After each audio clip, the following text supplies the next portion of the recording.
Zen Mind, Beginner's Mind by Shunryu Suzuki. Read by Chris Allen. Prologue. Beginner's Mind. In the beginner's mind, there are many possibilities, but in the expert's, there are few.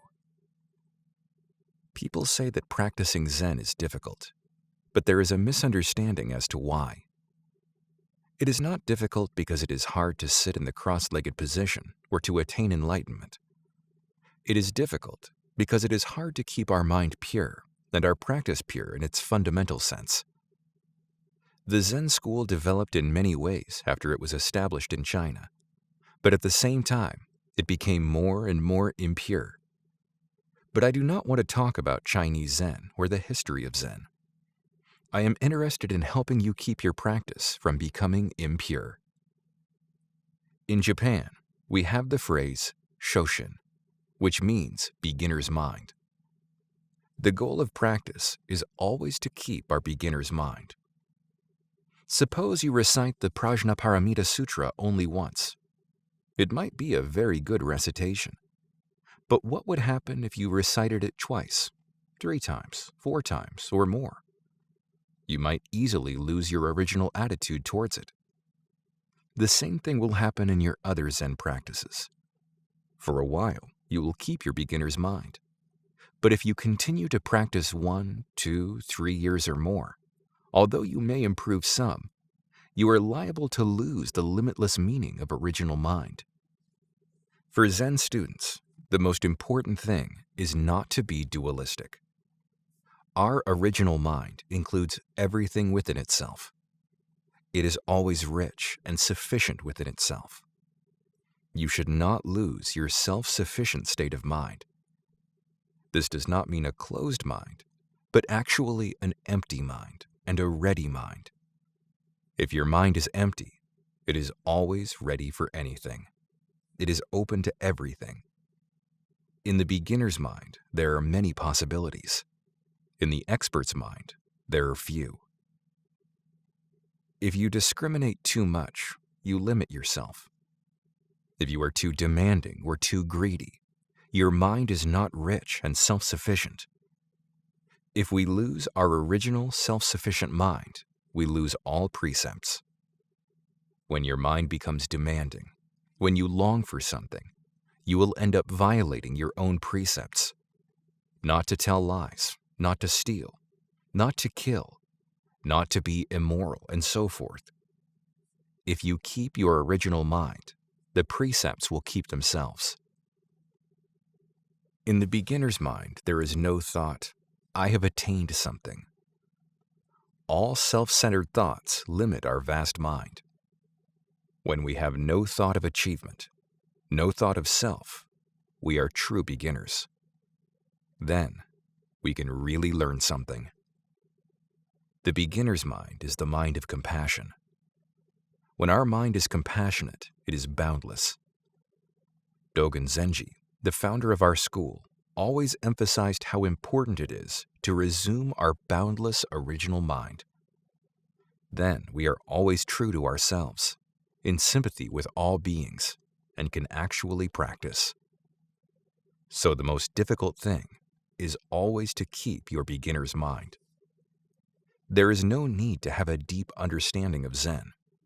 Even though you read much Zen literature, you must read each sentence with a fresh mind. You should not say, I know what Zen is, or I have attained enlightenment. This is also the real secret of the arts. Always be a beginner. Be very, very careful about this point. If you start to practice Zazen, you will begin to appreciate your beginner's mind. It is the secret of Zen practice. Part 1. Right Practice. Zazen practice is the direct expression of our true nature. Strictly speaking, for a human being, there is no other practice than this practice. There is no other way of life than this way of life. Posture. These forms are not the means of obtaining the right state of mind. To take this posture is itself to have the right state of mind. There is no need to obtain some special state of mind. Now I would like to talk about our Zazen posture. When you sit in the full lotus position, your left foot is on your right thigh, and your right foot is on your left thigh. When we cross our legs like this, even though we have a right leg and a left leg, they have become one. The position expresses the oneness of duality, not two and not one. This is the most important teaching, not two and not one. Our body and mind are not two and not one. If you think your body and mind are two, that is wrong. If you think that they are one, that is also wrong. Our body and mind are both two and one. We usually think that if something is not one, it is more than one. If it is not singular, it is plural. But in actual experience, our life is not only plural, but also singular. Each one of us is both dependent and independent. After some years, we will die. If we just think that it is the end of our life, this will be the wrong understanding. But on the other hand, if we think that we do not die, this is also wrong. We die, and we do not die. This is the right understanding. Some people may say that our mind or soul exists forever, and it is only our physical body which dies. But this is not exactly right, because both mind and body have their end. But at the same time, it is also true that they exist eternally. And even though we say mind and body, they are actually two sides of one coin. This is the right understanding. So when we take this posture, it symbolizes this truth. When I have the left foot on the right side of my body, and the right foot on the left side of my body, I do not know which is which, so either may be the left or the right side. The most important thing in taking the Zazen posture is to keep your spine straight. Your ears and your shoulders should be on one line. Relax your shoulders and push up towards the ceiling with the back of your head. And you should pull your chin in. When your chin is tilted up, you have no strength in your posture. You are probably dreaming. Also, to gain strength in your posture, press your diaphragm down towards your hara, or lower abdomen. This will help you maintain your physical and mental balance. When you try to keep this posture, at first you may find some difficulty breathing naturally. But when you get accustomed to it, you will be able to breathe naturally and deeply. Your hands should form the cosmic mudra. If you put your left hand on top of your right hand, middle joints of your middle fingers together, and touch your thumbs lightly together, as if you held a piece of paper between them, your hands will make a beautiful oval. You should keep this universal mudra with great care, as if you are holding something very precious in your hand. Your hands should be held against your body, with your thumbs at about the height of your navel. Hold your arms freely and easily, and slightly away from your body, as if you held an egg under each arm without breaking it. You should not be tilted sideways, backwards, or forwards. You should be sitting straight up, as if you were supporting the sky with your head. This is not just form or breathing. It expresses the key point of Buddhism.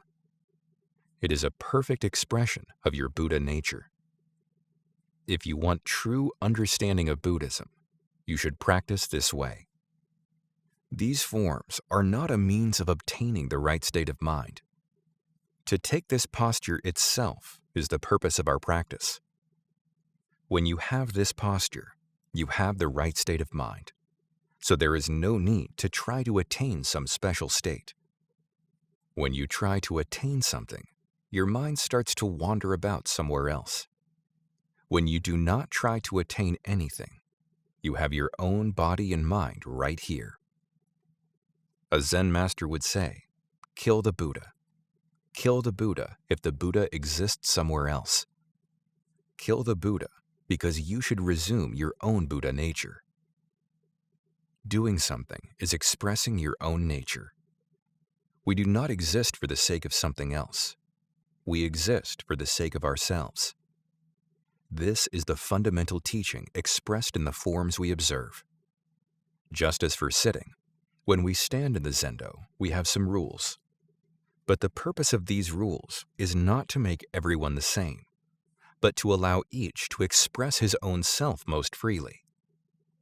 For instance, each one of us has his own way of standing, so our standing posture is based on the proportions of our own bodies. When you stand, your heels should be as far apart as the width of your own fist. Your big toes in line with the centers of your breasts. As in Zazen, put some strength in your abdomen. Here also, your hands should express yourself. Hold your left hand against your chest with fingers encircling your thumb, and put your right hand over it. Holding your thumb pointing downward and your forearms parallel to the floor, you feel as if you have some round pillar in your grasp, a big round temple pillar, so you cannot be slumped or tilted to the side. The most important point is to own your own physical body. If you slump, you will lose yourself. Your mind will be wandering about somewhere else. You will not be in your body. This is not the way. We must exist right here, right now. This is the key point. You must have your own body in mind. Everything should exist in the right place, in the right way. Then there is no problem. If the microphone I use when I speak exists somewhere else, it will not serve its purpose. When we have our body and mind in order, everything else will exist in the right place, in the right way. But usually, without being aware of it, we try to change something other than ourselves. We try to order things outside us. But it is impossible to organize things if you yourself are not in order. When you do things in the right way, at the right time, everything else will be organized. You are the boss. When the boss is sleeping, everyone is sleeping. When the boss does something right, everyone will do everything right and at the right time. That is the secret of Buddhism. So try always to keep the right posture, not only when you practice Zazen, but in all your activities. Take the right posture when you are driving your car and when you are reading. If you read in a slumped position, you cannot stay awake long. Try. You will discover how important it is to keep the right posture. This is the true teaching. The teaching which is written on paper is not the true teaching.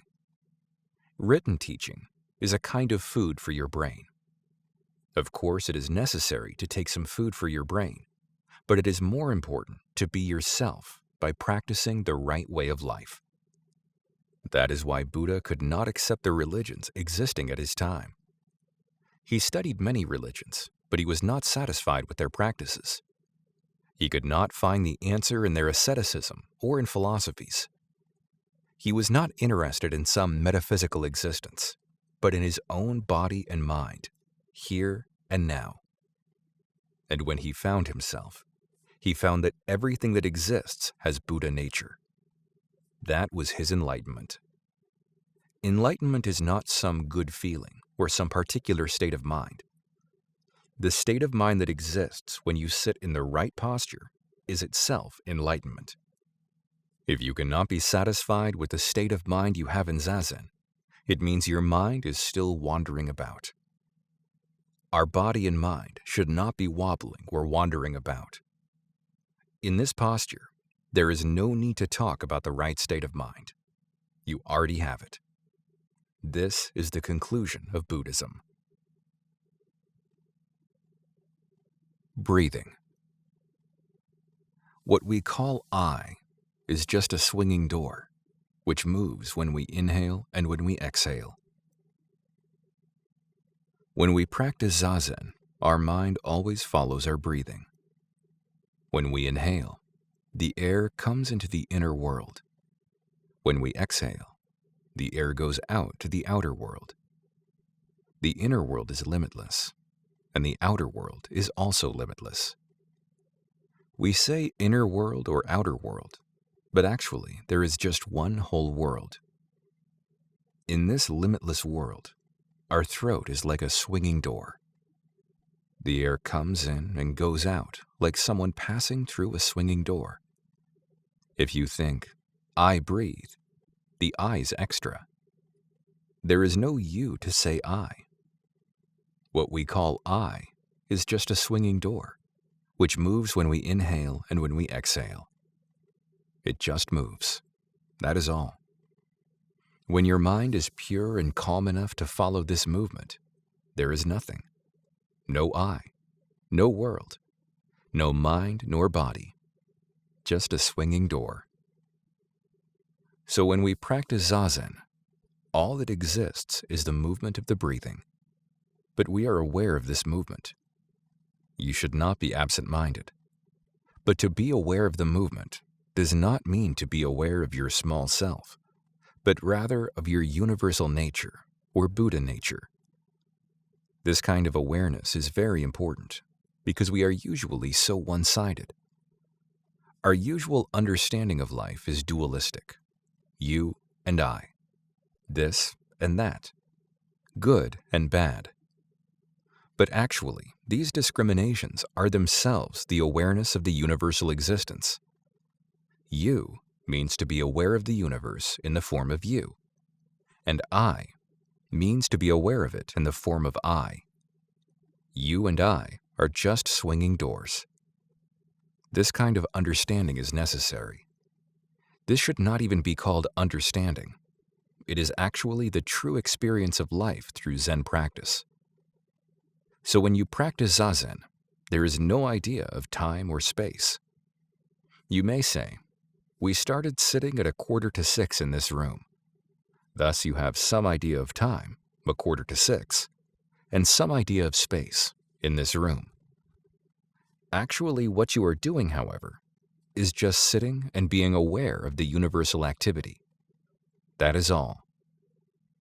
This moment, the swinging door is opening in one direction, and the next moment, the swinging door will be opening in the opposite direction. Moment after moment, each one of us repeats this activity.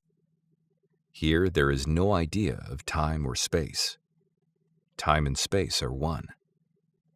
You may say, I must do something this afternoon. But actually, there is no this afternoon. We do things one after the other. That is all. There is no such time as this afternoon, or 1 o'clock, or 2 o'clock. At 1 o'clock, you will eat your lunch. To eat lunch is itself 1 o'clock. You will be somewhere, but that place cannot be separated from 1 o'clock. For someone who actually appreciates our life, they are the same. But when we become tired of our way of life, we may say, I shouldn't have come to this place. It may have been much better to have gone to some other place for lunch. This place is not so good. In your mind, you create an idea of place separate from an actual time. Or you may say, this is bad, so I should not do this. Actually, when you say, I should not do this, you are doing not doing in that moment. So there is no choice for you. When you separate the idea of time and space, you feel as if you have some choice. But actually, you have to do something, or you have to do not doing. Not to do something is doing something. Good and bad are only in your mind. So we should not say, this is good or this is bad. Instead of saying bad, you should say, not to do. If you think, this is bad, it will create some confusion for you. So in the realm of pure religion, there is no confusion of time and space, or good or bad. All that we should do is just do something as it comes. Do something. Whatever it is, we should do it, even if it is not doing something. We should live in this moment. So when we sit, we concentrate on our breathing, and we become a swinging door. And we do something we should do, something we must do. This is Zen practice. In this practice, there is no confusion. If you establish this kind of life, you have no confusion whatsoever. Tozan, a famous Zen master, said, "The blue mountain is the father of the white cloud. The white cloud is the son of the blue mountain. All day long, they depend on each other, without being dependent on each other. The white cloud is always the white cloud. The blue mountain is always the blue mountain." This is a pure, clear interpretation of life. There may be many things like the white cloud and the blue mountain, man and woman, teacher and disciple. They depend on each other. But the white cloud should not be bothered by the blue mountain. The blue mountain should not be bothered by the white cloud. They are quite independent, but yet dependent. This is how we live and how we practice Zazen. When we become truly ourselves, we just become a swinging door, and we are purely independent of, and at the same time, dependent upon everything. Without air, we cannot breathe. Each one of us is in the midst of myriads of worlds. We are in the center of the world always, moment after moment. So we are completely dependent and independent. If you have this kind of experience, this kind of existence, you have absolute independence. You will not be bothered by anything. So when you practice Zazen, your mind should be concentrated on your breathing. This kind of activity is the fundamental activity of the universal being. Without this experience, this practice, it is impossible to attain absolute freedom. Control. To give your sheep or cow a large, spacious meadow is the way to control him. To live in the realm of Buddha nature means to die as a small being, moment after moment. When we lose our balance, we die. But at the same time, we also develop ourselves. We grow. Whatever we see is changing, losing its balance. The reason everything looks beautiful is because it is out of balance, but its background is always in perfect harmony. This is how everything exists in the realm of Buddha nature, losing its balance against a background of perfect balance. So if you see things without realizing the background of Buddha nature, everything appears to be in the form of suffering. But if you understand the background of existence, you realize that suffering itself is how we live and how we extend our life. So in Zen, sometimes we emphasize the imbalance or disorder of life. Nowadays, traditional Japanese painting has become pretty formal and lifeless. This is why modern art has developed. Ancient painters used to practice putting dots on paper in artistic disorder. This is rather difficult. Even though you try to do it, usually what you do is arranged in some order. You think you can control it, but you cannot. It is almost impossible to arrange your dots out of order. It is the same with taking care of your everyday life. Even though you try to put people under some control, it is impossible. You cannot do it.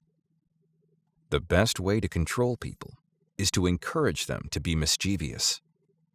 Then they will be in control in its wider sense. To give your sheep or cow a large, spacious meadow is the way to control him. So it is with people. First, let them do what they want and watch them. This is the best policy. To ignore them is not good. That is the worst policy. The second worst is trying to control them. The best one is to watch them. Just watch them without trying to control them. The same way works for yourself as well. If you want to obtain perfect calmness in your zazen, you should not be bothered by the various images you find in your mind. Let them come and let them go. Then they will be under control. But this policy is not so easy. It sounds easy, but it requires some special effort.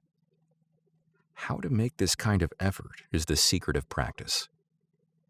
Suppose you are sitting under some extraordinary circumstances. If you try to calm your mind, you will be unable to sit. And if you try not to be disturbed, your effort will not be the right effort. The only effort that will help you is to count your breathing, or to concentrate on your inhaling and exhaling. We say concentration, but to concentrate your mind on something is not the true purpose of Zen. The true purpose is to see things as they are, to observe things as they are, and to let everything go as it goes. This is to put everything under control in its widest sense. Zen practice is to open up our small mind. So concentrating is just an aid to help you realize big mind, or the mind that is everything. If you want to discover the true meaning of Zen in your everyday life, you have to understand the meaning of keeping your mind on your breathing and your body in the right posture in zazen. You should follow the rules of practice, and your study should become more subtle and careful. Only in this way can you experience the vital freedom of Zen. Dogen Zenji said, "Time goes from present to past." This is absurd, but in our practice, sometimes it is true. Instead of time progressing from past to present, it goes backwards from present to past. Yoshitsune was a famous warrior who lived in medieval Japan. Because of the situation of the country at that time, he was sent to the northern provinces where he was killed. Before he left, he bade farewell to his wife, and soon after, she wrote in a poem, "Just as you unreel the thread from a spoon, I want the past to become present." When she said this, actually she made past time present. In her mind, the past became alive and was the present. So as Dogen said, time goes from present to past. This is not true in our logical mind, but it is in the actual experience of making past time present. There we have poetry, and there we have human life. When we experience this kind of truth, it means we have found the true meaning of time. Time consistently goes from past to present, and from present to future. This is true, but it is also true that time goes from future to present, and from present to past. A Zen master once said, "To go eastward 1 mile is to go westward 1 mile." This is vital freedom. We should acquire this kind of perfect freedom. But perfect freedom is not found without some rules. People, especially young people, think that freedom is to do just what they want, that in Zen there is no need for rules. But it is absolutely necessary for us to have some rules. But this does not mean always to be under control. As long as you have rules, you have a chance for freedom. To try to obtain freedom without being aware of the rules means nothing. It is to acquire this perfect freedom that we practice zazen. Mind waves. Because we enjoy all aspects of life as an unfolding of big mind, we do not care for any excessive joy. So we have imperturbable composure. When you are practicing zazen, do not try to stop your thinking. Let it stop by itself. If something comes into your mind, let it come in and let it go out. It will not stay long. When you try to stop your thinking, it means you are bothered by it. Do not be bothered by anything. it appears as if something comes from outside your mind, but actually, it is only the waves of your mind. And if you are not bothered by the waves, gradually, they will become calmer and calmer. In 5 or at most 10 minutes, your mind will be completely serene and calm. At that time, your breathing will become quite slow, while your pulse will become a little faster. It will take quite a long time before you find your calm, serene mind in your practice. Many sensations come, many thoughts or images arise, but they are just waves of your own mind. Nothing comes from outside your mind. Usually, we think of our mind as receiving impressions and experiences from outside, but that is not a true understanding of our mind. The true understanding is that the mind includes everything. When you think something comes from outside, it means only that something appears in your mind. Nothing outside yourself can cause any trouble. You yourself make the waves in your mind. If you leave your mind as it is, you will become calm. This mind is called big mind.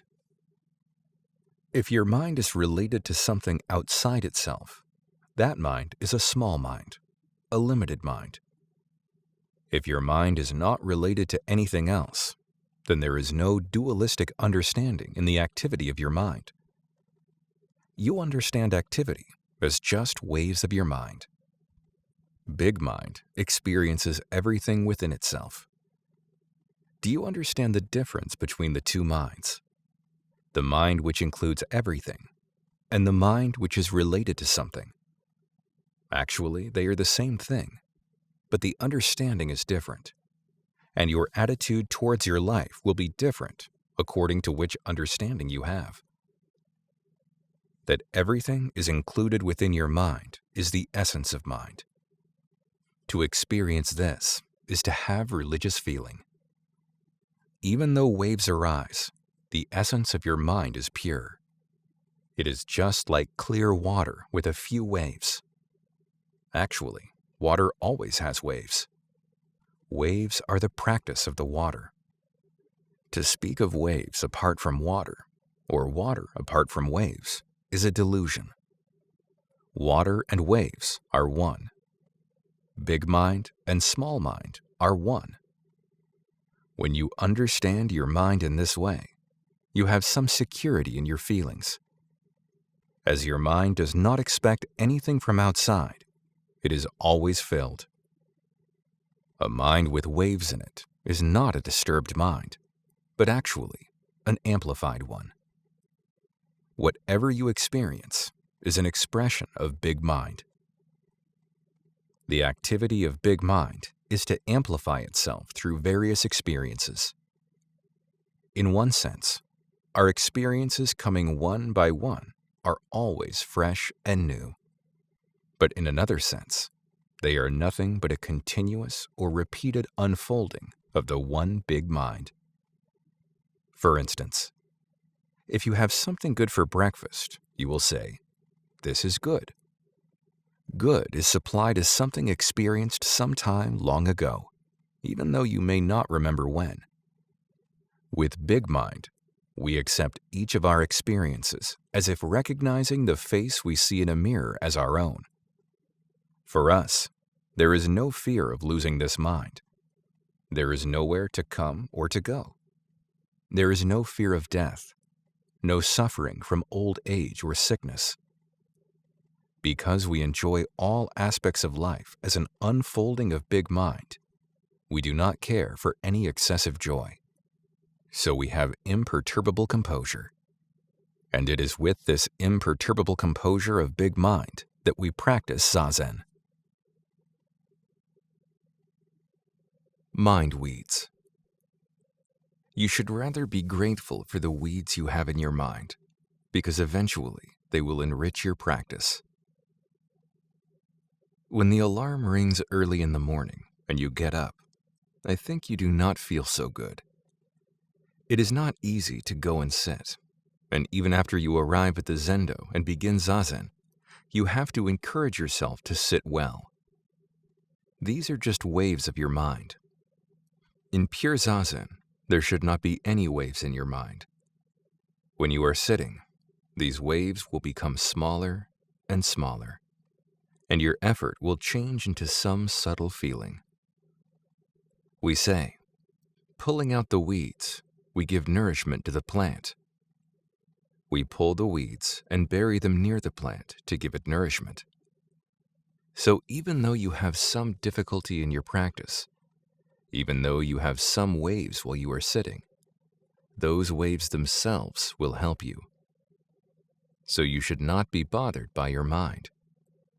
You should rather be grateful for the weeds, because eventually they will enrich your practice. If you have some experience of how the weeds in your mind change into mental nourishment, your practice will make remarkable progress. You will feel the progress. You will feel how they change into self-nourishment. Of course, it is not so difficult to give some philosophical or psychological interpretation of our practice, but that is not enough. We must have the actual experience of how our weeds change into nourishment. Strictly speaking, any effort we make is not good for our practice because it creates waves in our mind. It is impossible, however, to attain absolute calmness of our mind without any effort. We must make some effort, but we must forget ourselves in the effort we make. In this realm, there is no subjectivity or objectivity. Our mind is just calm, without even any awareness. In this unawareness, every effort and every idea and thought will vanish. So it is necessary for us to encourage ourselves and to make an effort up to the last moment, when all effort disappears. You should keep your mind on your breathing until you are not aware of your breathing. We should try to continue our effort forever, but we should not expect to reach some stage when we will forget all about it. We should just try to keep our mind on our breathing. That is our actual practice. That effort will be refined more and more while you are sitting. At first, the effort you make is quite rough and impure. But by the power of practice, the effort will become purer and purer. When your effort becomes pure, your body and mind become pure. This is the way we practice Zen. Once you understand our innate power to purify ourselves and our surroundings, you can act properly, and you will learn from those around you, and you will become friendly with others. This is the merit of Zen practice. But the way of practice is just to be concentrated on your breathing with the right posture and with great, pure effort. This is how we practice Zen. The Marrow of Zen.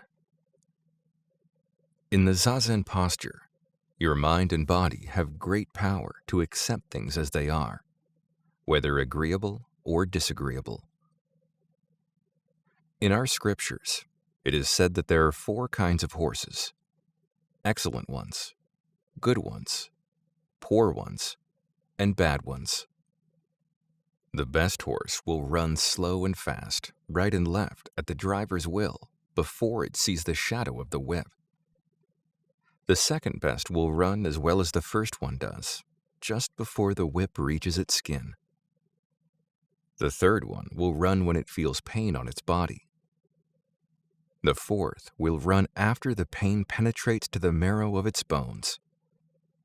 You can imagine how difficult it is for the fourth one to learn how to run. When we hear this story, almost all of us want to be the best horse. If it is impossible to be the best one, we want to be the second best. This is, I think, the usual understanding of this story and of Zen. You may think that when you sit in Zazen, you will find out whether you are one of the best horses or one of the worst ones. Here, however, there is a misunderstanding of Zen. If you think the aim of Zen practice is to train you to become one of the best horses, you will have a big problem. This is not the right understanding. If you practice Zen in the right way, it does not matter whether you are the best horse or the worst one.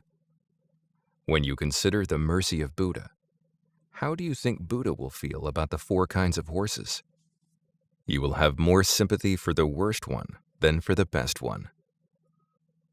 When you are determined to practice Zazen with the great mind of Buddha, you will find that the worst horse is the most valuable one. In your very imperfections, you will find the basis for your firm, way-seeking mind. Those who can sit perfectly physically usually take more time to obtain the true way of Zen, the actual feeling of Zen, the marrow of Zen. But those who find great difficulties in practicing Zen will find more meaning in it. So I think that sometimes the best horse may be the worst horse, and the worst horse can be the best one. If you study calligraphy, you will find that those who are not so clever usually become the best calligraphers. Those who are very clever with their hand often encounter great difficulty after they have reached a certain stage. This is also true in art and in Zen. It is true in life. So when we talk about Zen, we cannot say, he is good or he is bad in the ordinary sense of the words. The posture taken in Zazen is not the same for each of us. For some, it may be impossible to take the cross-legged posture. But even though you cannot take the right posture, when you arouse your real way-seeking mind, you can practice Zen in its true sense. Actually, it is easier for those who have difficulties in sitting to arouse the true seeking mind than for those who can sit easily. When we reflect on what we are doing in our everyday life, we are always ashamed of ourselves. One of my students wrote to me saying, "You sent me a calendar, and I am trying to follow the good mottos which appear on each page, but the year has hardly begun, and already I have failed." Dogen Zenji said, "Shoshaku Jushaku." Shaku generally means mistake or wrong. Shoshaku Jushaku means to succeed wrong with wrong, or one continuous mistake. According to Dogen, one continuous mistake can also be Zen. A Zen master's life could be said to be so many years of Shushaku Jushaku. This means so many years of one single-minded effort. We say, a good father is not a good father. Do you understand? One who thinks he is a good father is not a good father. One who thinks he is a good husband is not a good husband. One who thinks he is one of the worst husbands may be a good one if he is always trying to be a good husband with a single-hearted effort. If you find it impossible to sit because of some pain or some physical difficulty, then you should sit anyway, using a thick cushion or a chair. Even though you are the worst horse, you will get to the marrow of Zen. Suppose your children are suffering from a hopeless disease. You do not know what to do. You cannot lie in bed. Normally, the most comfortable place for you would be a warm, comfortable bed. But now, because of your mental agony, you cannot rest. You may walk up and down, in and out, but this does not help. Actually, the best way to relieve your mental suffering is to sit in Zazen, even in such a confused state of mind and bad posture. If you have no experience of sitting in this kind of difficult situation, you are not a Zen student. No other activity will appease your suffering. In other restless positions, you have no power to accept your difficulties. But in the Zazen posture, which you have acquired by long, hard practice, your mind and body have great power to accept things as they are, whether they are agreeable or disagreeable. When you feel disagreeable, it is better for you to sit. There is no other way to accept your problem and work on it. Whether you are the best horse or the worst, or whether your posture is good or bad is out of the question. Everyone can practice Zazen, and in this way work on his problems and accept them. When you are sitting in the middle of your own problems, which is more real to you, your problem or yourself? The awareness that you are here right now is the ultimate fact. This is the point you will realize by Zazen practice. In continuous practice, under a succession of agreeable and disagreeable situations, you will realize the Marrow of Zen and acquire its true strength.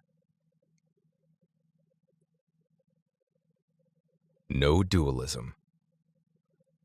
To stop your mind does not mean to stop the activities of mind. It means your mind pervades your whole body.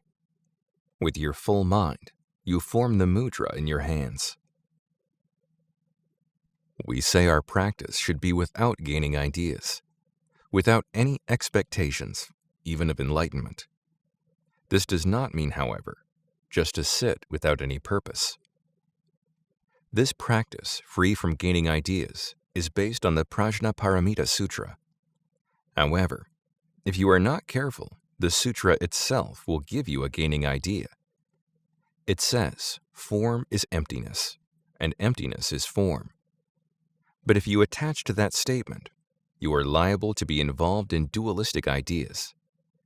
Here is you, form, and here is emptiness, which you are trying to realize through your form. So form is emptiness, and emptiness is form, is still dualistic. But fortunately, our teaching goes on to say, form is form, and emptiness is emptiness. Here, there is no dualism.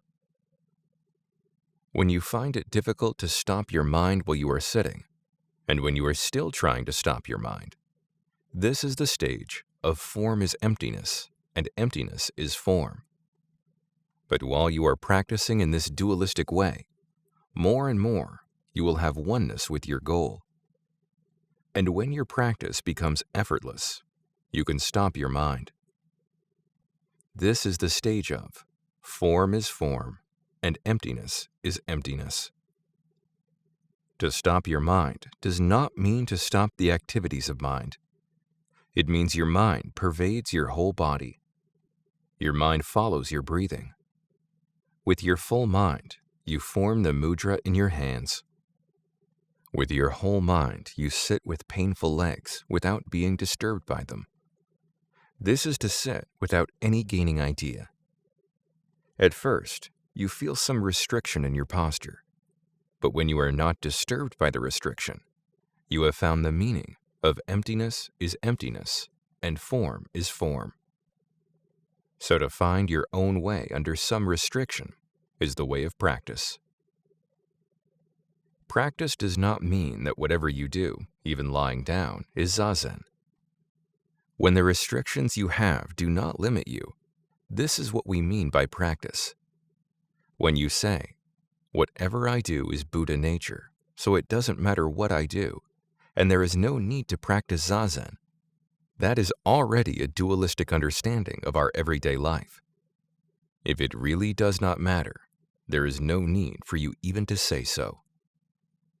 As long as you are concerned about what you do, that is dualistic.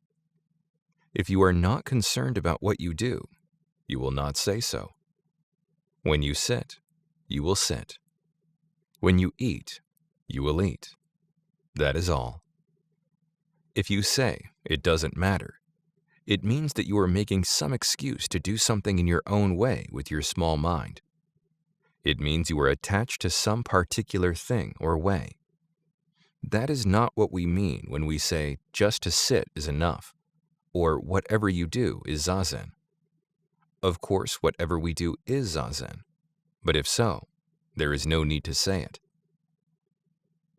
When you sit, you should just sit without being disturbed by your painful legs or sleepiness.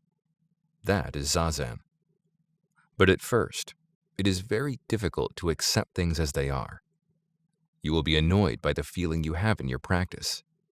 When you can do everything, whether it is good or bad, without disturbance, or without being annoyed by the feeling. That is actually what we mean by form is form and emptiness is emptiness. When you suffer from an illness like cancer, and you realize you cannot live more than 2 or 3 years, then seeking something upon which to rely, you may start practice. One person may rely on the help of God. Someone else may start the practice of Zazen. His practice will be concentrated on obtaining emptiness of mind. That means he is trying to be free from the suffering of duality. This is the practice of form is emptiness and emptiness is form. Because of the truth of emptiness, he wants to have the actual realization of it in his life. If he practices in this way, believing and making an effort, it will help him, of course, but it is not perfect practice. Knowing that your life is short, to enjoy it day after day, moment after moment, is the life of form is form and emptiness is emptiness. When Buddha comes, you will welcome him.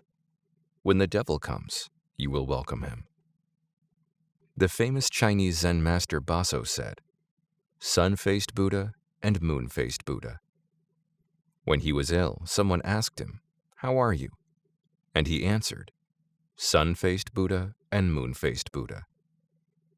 That is the life of form is form and emptiness is emptiness. There is no problem.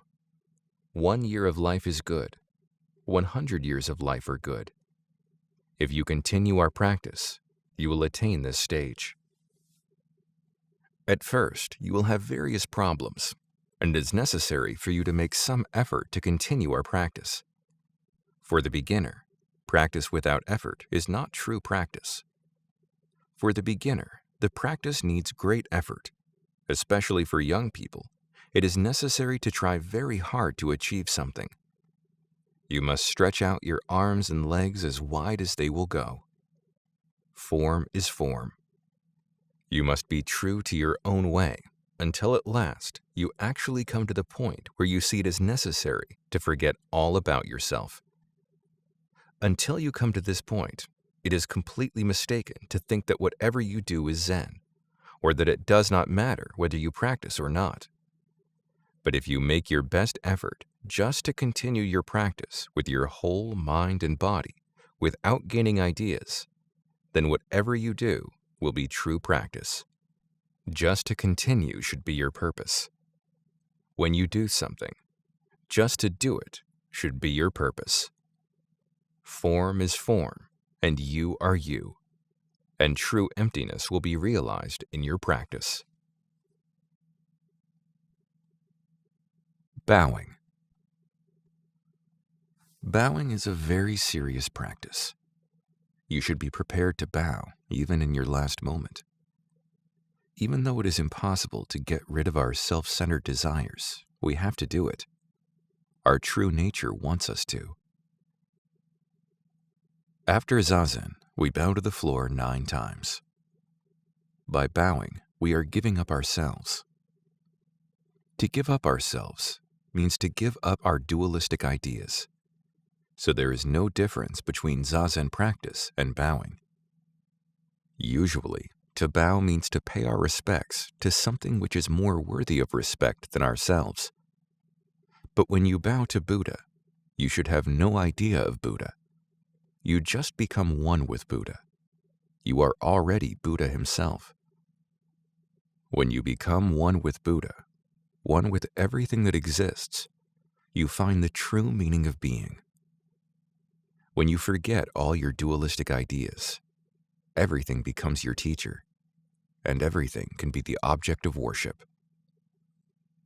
When everything exists within your big mind, all dualistic relationships drop away. There is no distinction between heaven and earth, man and woman, teacher and disciple. Sometimes a man bows to a woman. Sometimes a woman bows to a man.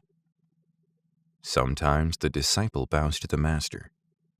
Sometimes the master bows to the disciple. A master who cannot bow to his disciple cannot bow to Buddha. Sometimes the master and disciple bow together to Buddha. Sometimes we may bow to cats and dogs.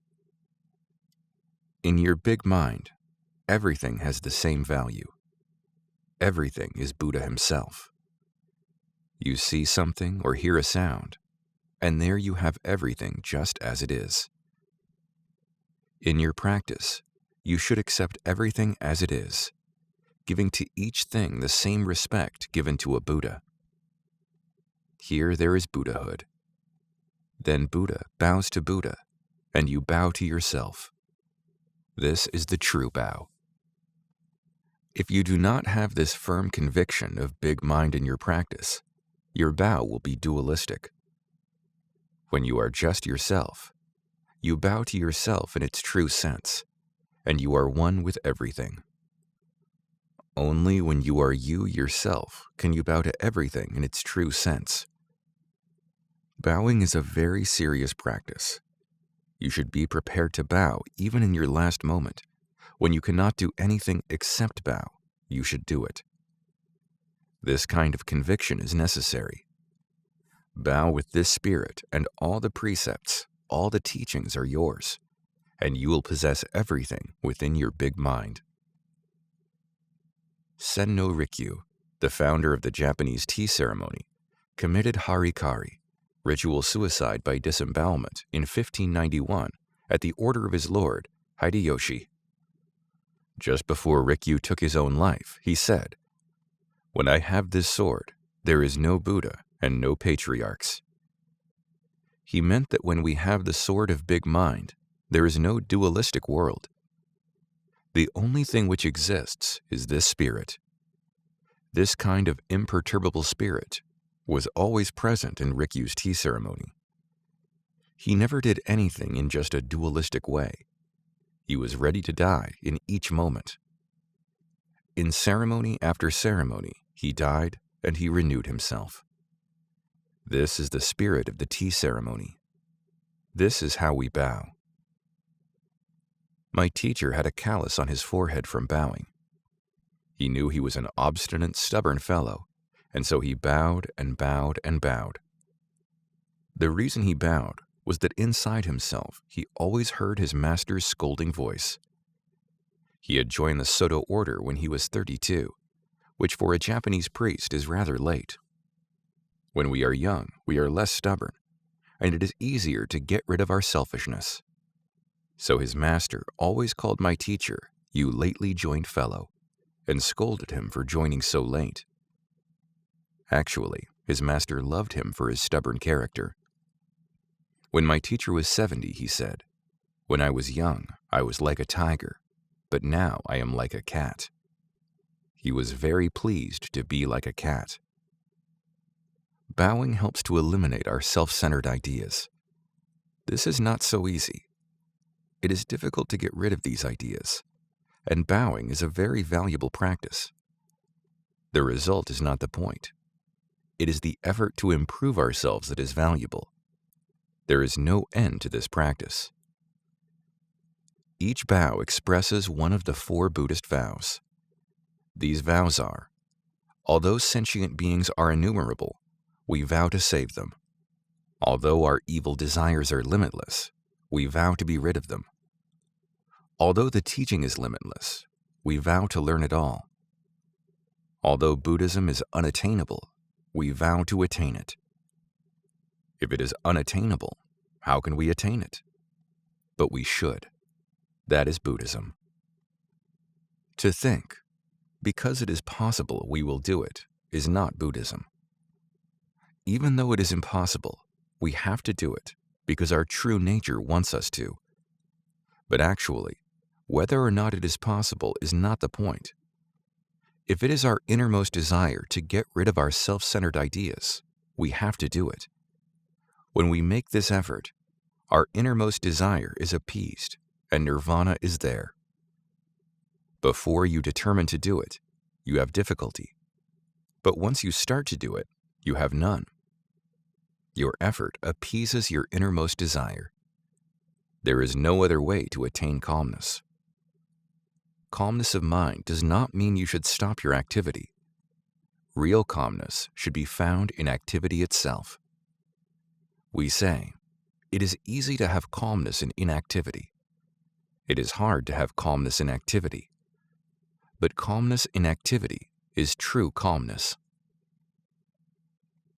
After you have practiced for a while, you will realize that it is not possible to make rapid, extraordinary progress. Even though you try very hard, the progress you make is always little by little. It is not like going out in a shower, in which you know when you get wet. In a fog, you do not know you are getting wet, but as you keep walking, you get wet little by little. If your mind has ideas of progress, you may say, "Oh, this place is terrible." But actually, it is not.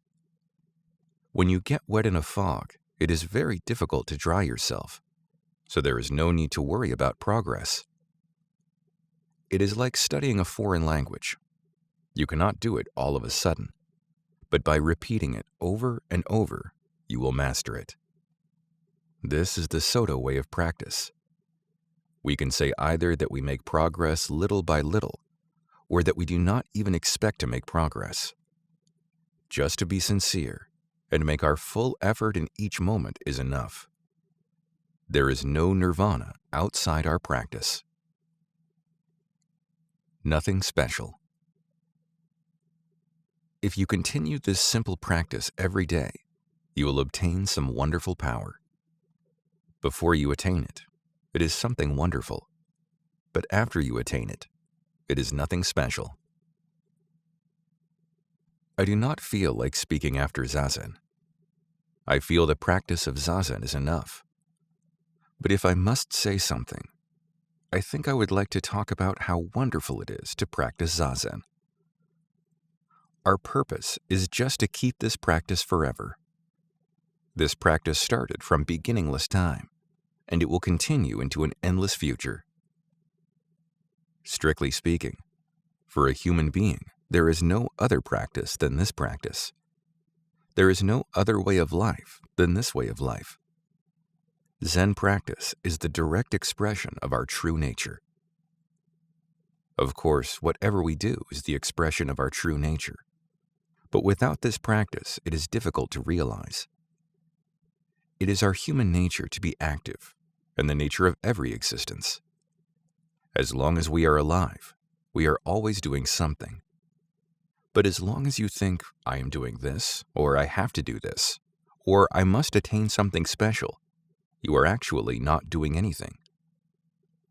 When you give up, when you no longer want something, or when you do not try to do anything special, then you do something. In Zazen, what you are doing is not for the sake of anything. You may feel as if you are doing something special, but actually, it is only the expression of your true nature. It is the activity which appeases your inmost desire. But as long as you think you are practicing Zazen for the sake of something, that is not true practice.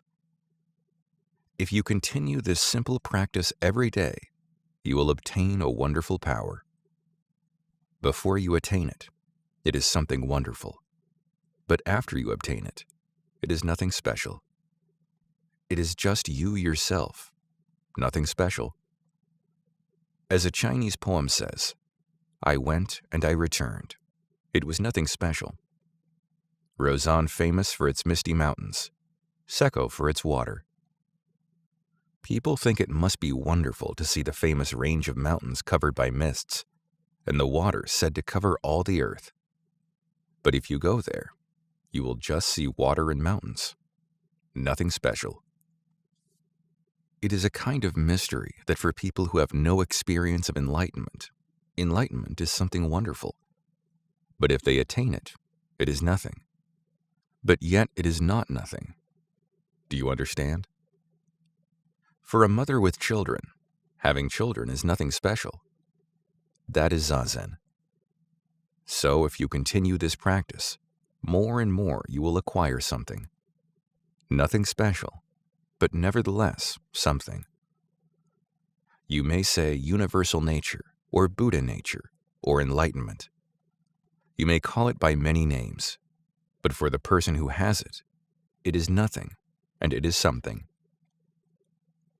When we express our true nature, we are human beings. When we do not know what we are.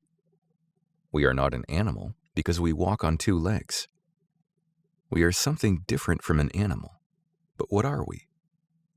We may be a ghost. We do not know what to call ourselves. Such a creature does not actually exist. It is a delusion. We are not a human being anymore, but we do exist. When Zen is not Zen, nothing exists. Intellectually, my talk makes no sense, but if you have experienced true practice, you will understand what I mean. If something exists, it has its own true nature, its Buddha nature. In the Parinirvana Sutra, Buddha said, "Everything has Buddha nature." But Dogen reads it in this way, "Everything is Buddha nature." There is a difference. If you say everything has Buddha nature, it means Buddha nature is in each existence. So Buddha nature and each existence are different.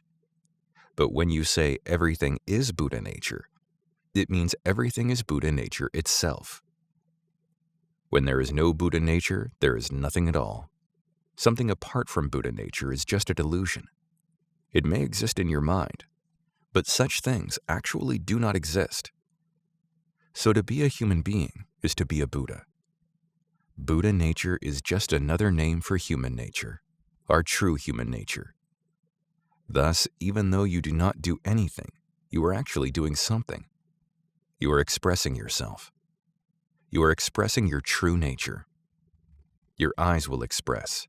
Your voice will express. Your demeanor will express. The most important thing is to express your true nature in the simplest, most adequate way, and to appreciate it in the smallest existence. While you are continuing this practice week after week, year after year, your experience will become deeper and deeper, and your experience will cover everything you do in your everyday life. The most important thing is to forget all gaining ideas, all dualistic ideas. In other words, just practice Zazen in a certain posture. Do not think about anything. Just remain in your cushion without expecting anything. Then eventually, you will resume your own true nature. That is to say, your own true nature resumes itself.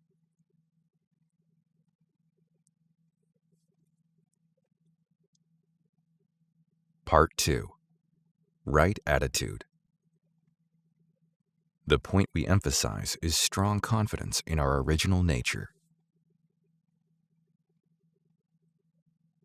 Single-minded way.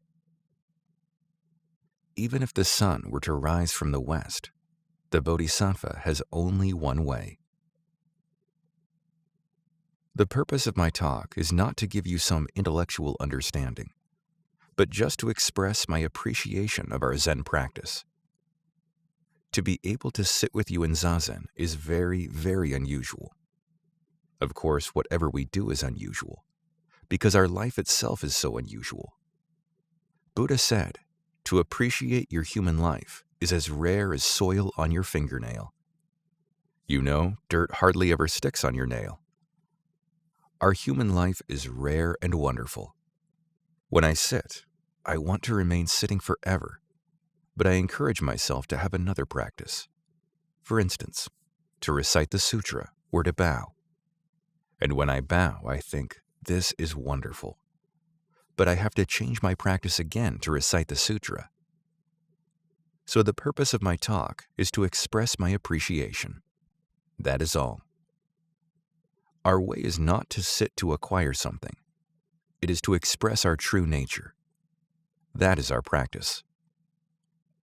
If you want to express yourself, your true nature, there should be some natural and appropriate way of expression.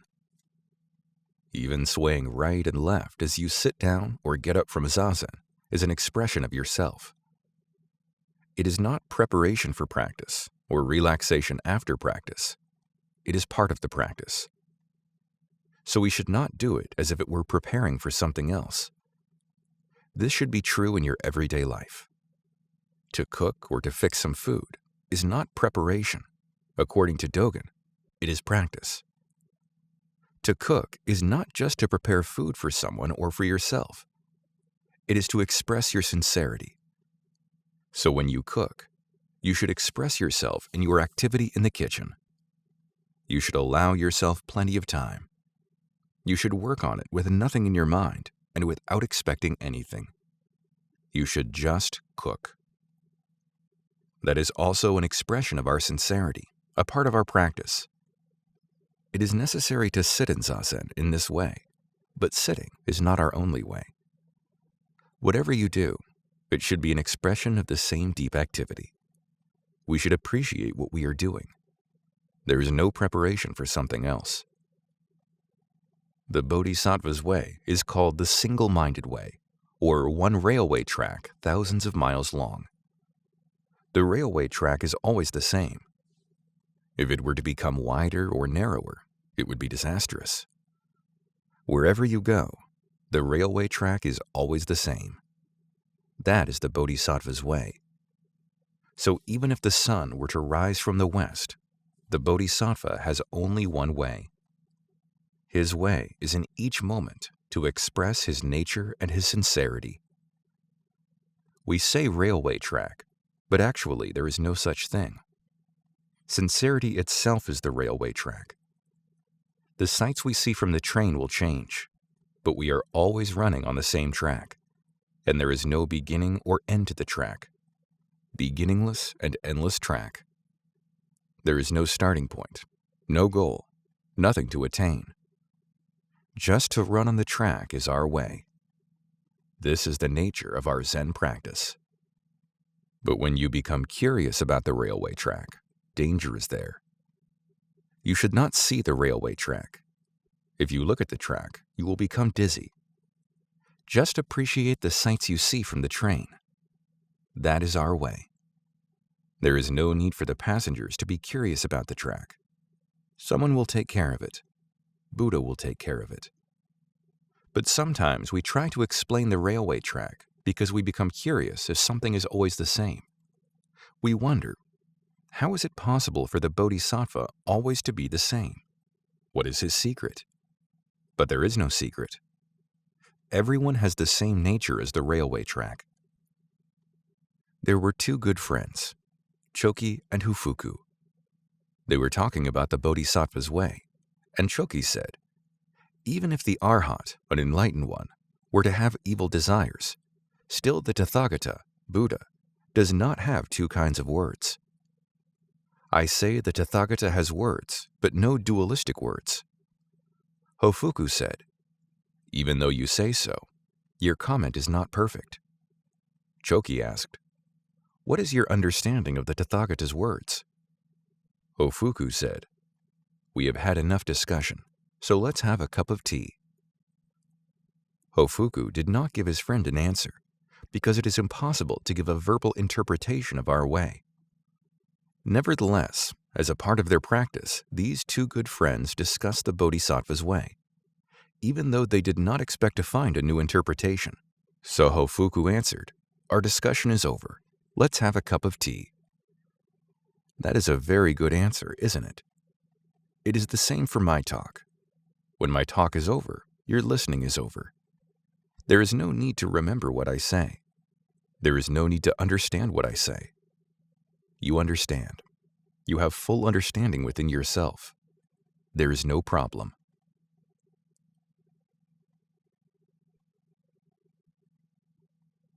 Repetition.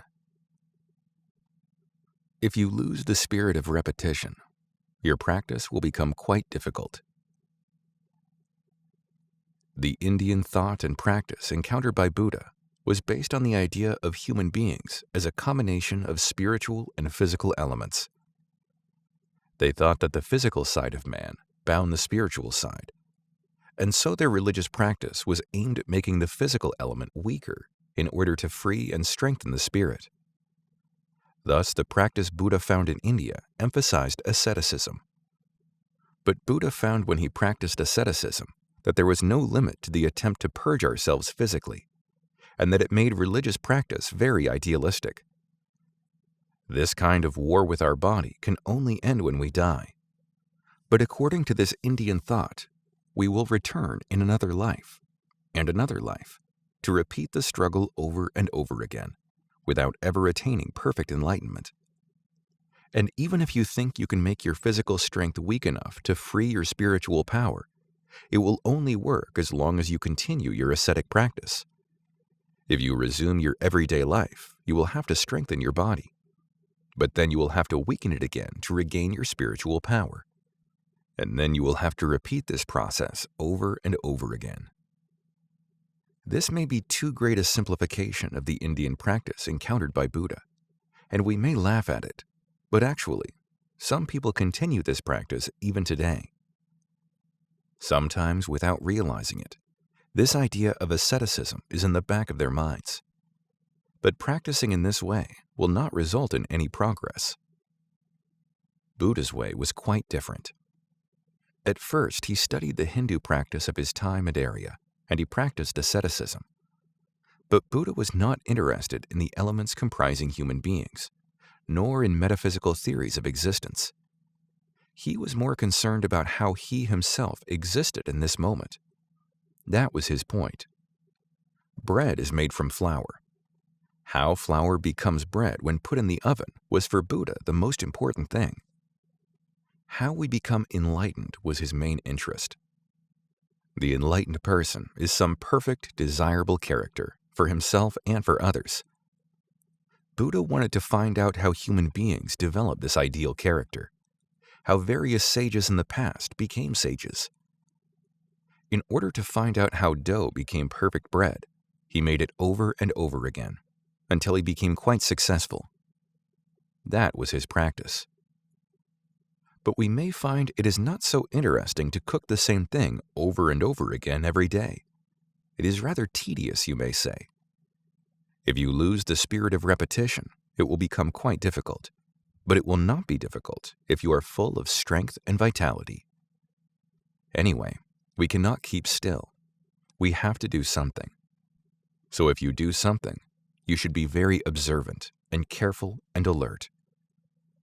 Our way is to put the dough in the oven and watch it carefully. Once you know how the dough becomes bread, you will understand enlightenment.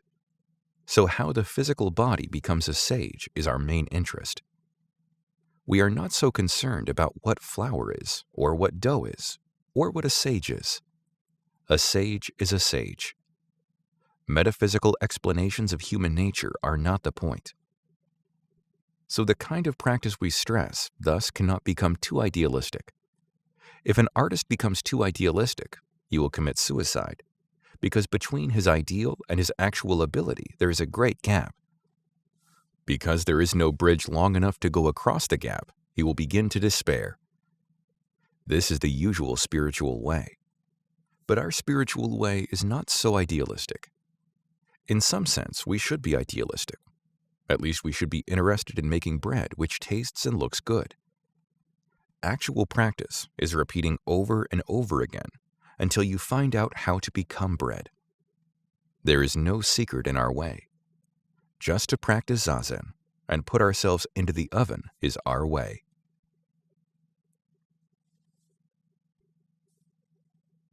Zen and Excitement.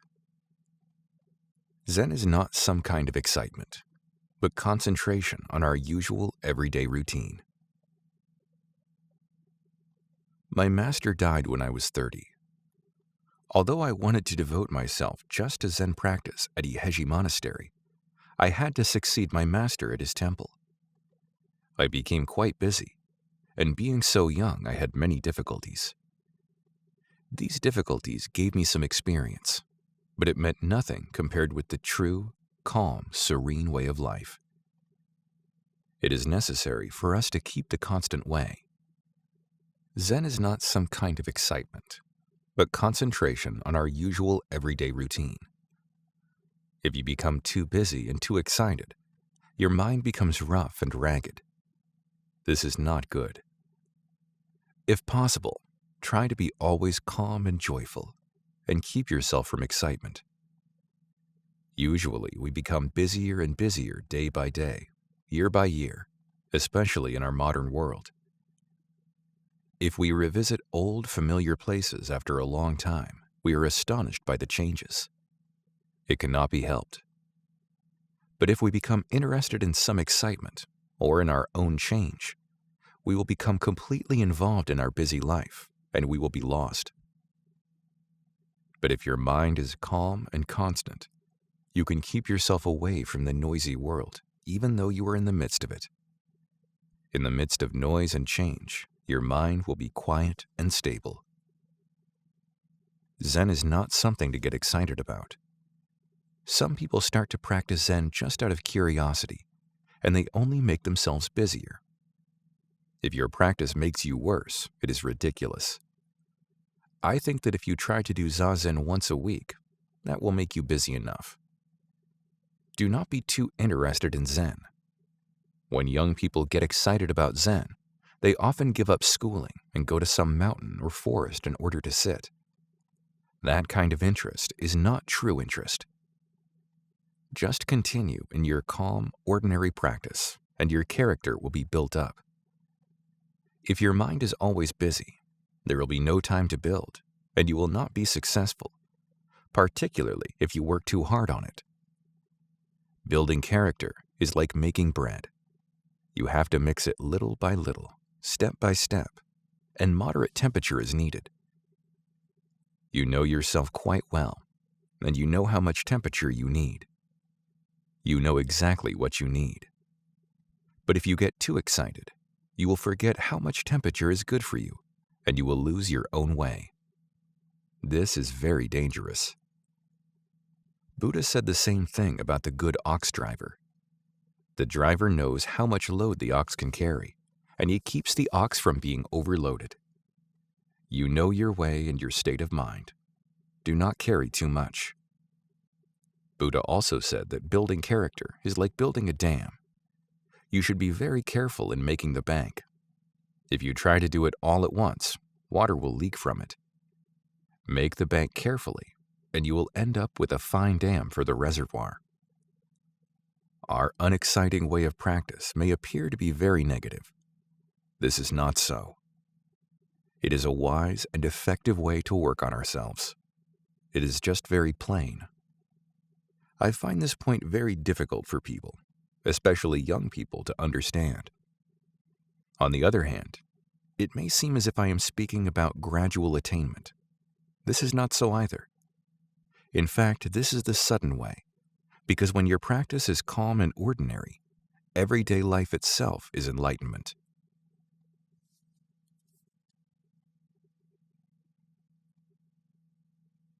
Right effort. If your practice is good, you may become proud of it. What you do is good, but something more is added to it. Pride is extra. Right effort is to get rid of something extra. The most important point in our practice is to have right or perfect effort. Right effort directed in the right direction is necessary. If your effort is headed in the wrong direction, especially if you are not aware of this, it is diluted effort. Our effort in our practice should be directed from achievement to non-achievement. Usually when you do something, you want to achieve something. You attach to some result. From achievement to non-achievement means to be rid of the unnecessary and bad results of effort.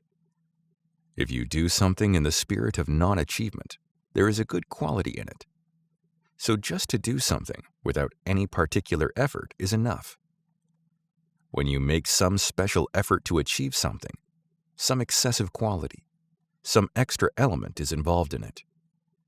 You should get rid of excessive things. If your practice is good, without being aware of it, you will become proud of your practice. That pride is extra. What you do is good, but something more is added to it. So you should get rid of that something which is extra. This point is very, very important. But usually we are not subtle enough to realize it, and we go in the wrong direction. Because all of us are doing the same thing, making the same mistake, we do not realize it. So without realizing it, we are making many mistakes, and we create problems among us. This kind of bad effort is being called dharma-ridden or practice-ridden. You are involved in some idea of practice or attainment, and you cannot get out of it. When you are involved in some dualistic idea, it means your practice is not pure. By purity, we do not mean to polish something, trying to make some impure thing pure. By purity, we just mean things as they are. When something is added, that is impure. When something becomes dualistic, that is not pure. If you think you will get something from practicing Zazen, already you are involved in impure practice. It is all right to say there is practice and there is enlightenment, but we should not be caught by the statement. You should not be tainted by it. When you practice Zazen, you practice Zazen. If enlightenment comes, it just comes. We should not attach to the attainment. The true quality of Zazen is always there, even if you are not aware of it. So forget all about what you think you may have gained from it. Just do it. The quality of Zazen will express itself. Then you will have it. People ask what it means to practice Zazen with no gaining idea. What kind of effort is necessary for that kind of practice?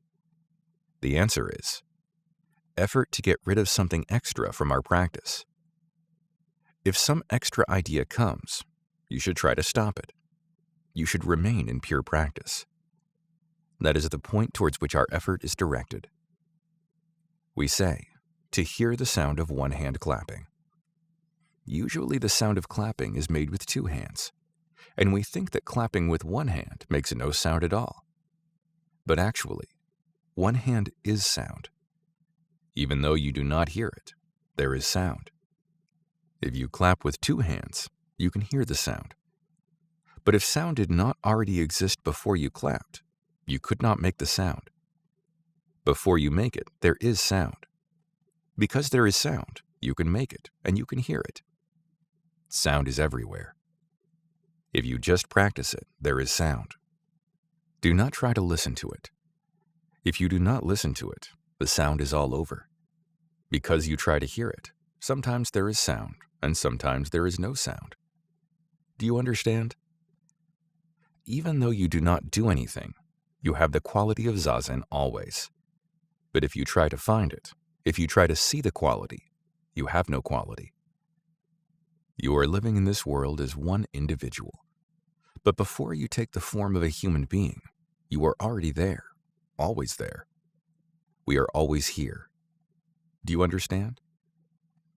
You think before you were born you were not here. But how is it possible for you to appear in this world when there is no you? Because you are already there, you can appear in the world. Also, it is not possible for something to vanish which does not exist.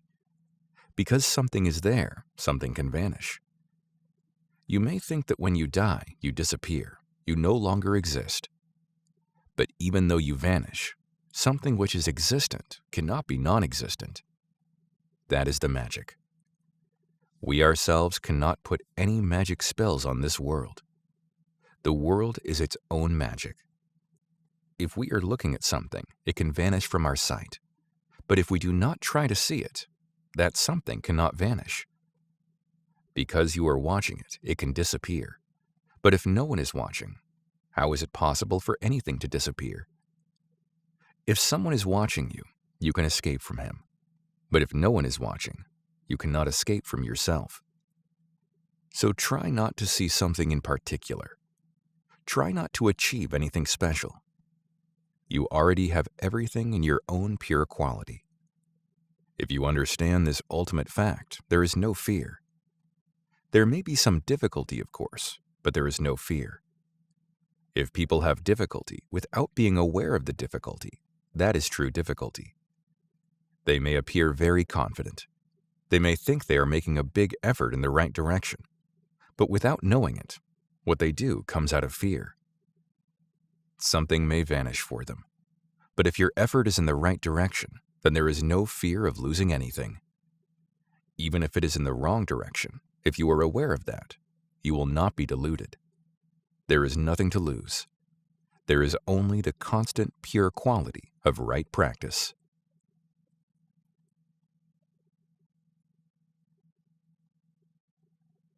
No trace. When you do something, you should burn yourself completely, like a good bonfire, leaving no trace of yourself. When we practice Zazen, our mind is calm and quite simple. But usually, our mind is very busy and complicated, and it is difficult to be concentrated on what we are doing. This is because before we act, we think, and this thinking leaves some trace. Our activity is shadowed by some preconceived idea. The thinking not only leaves some trace or shadow, but also gives us many other notions about other activities and things. These traces and notions make our minds very complicated.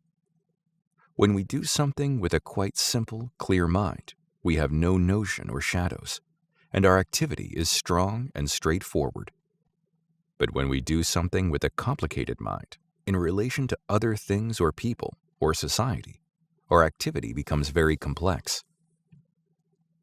Most people have a double or triple notion in one activity.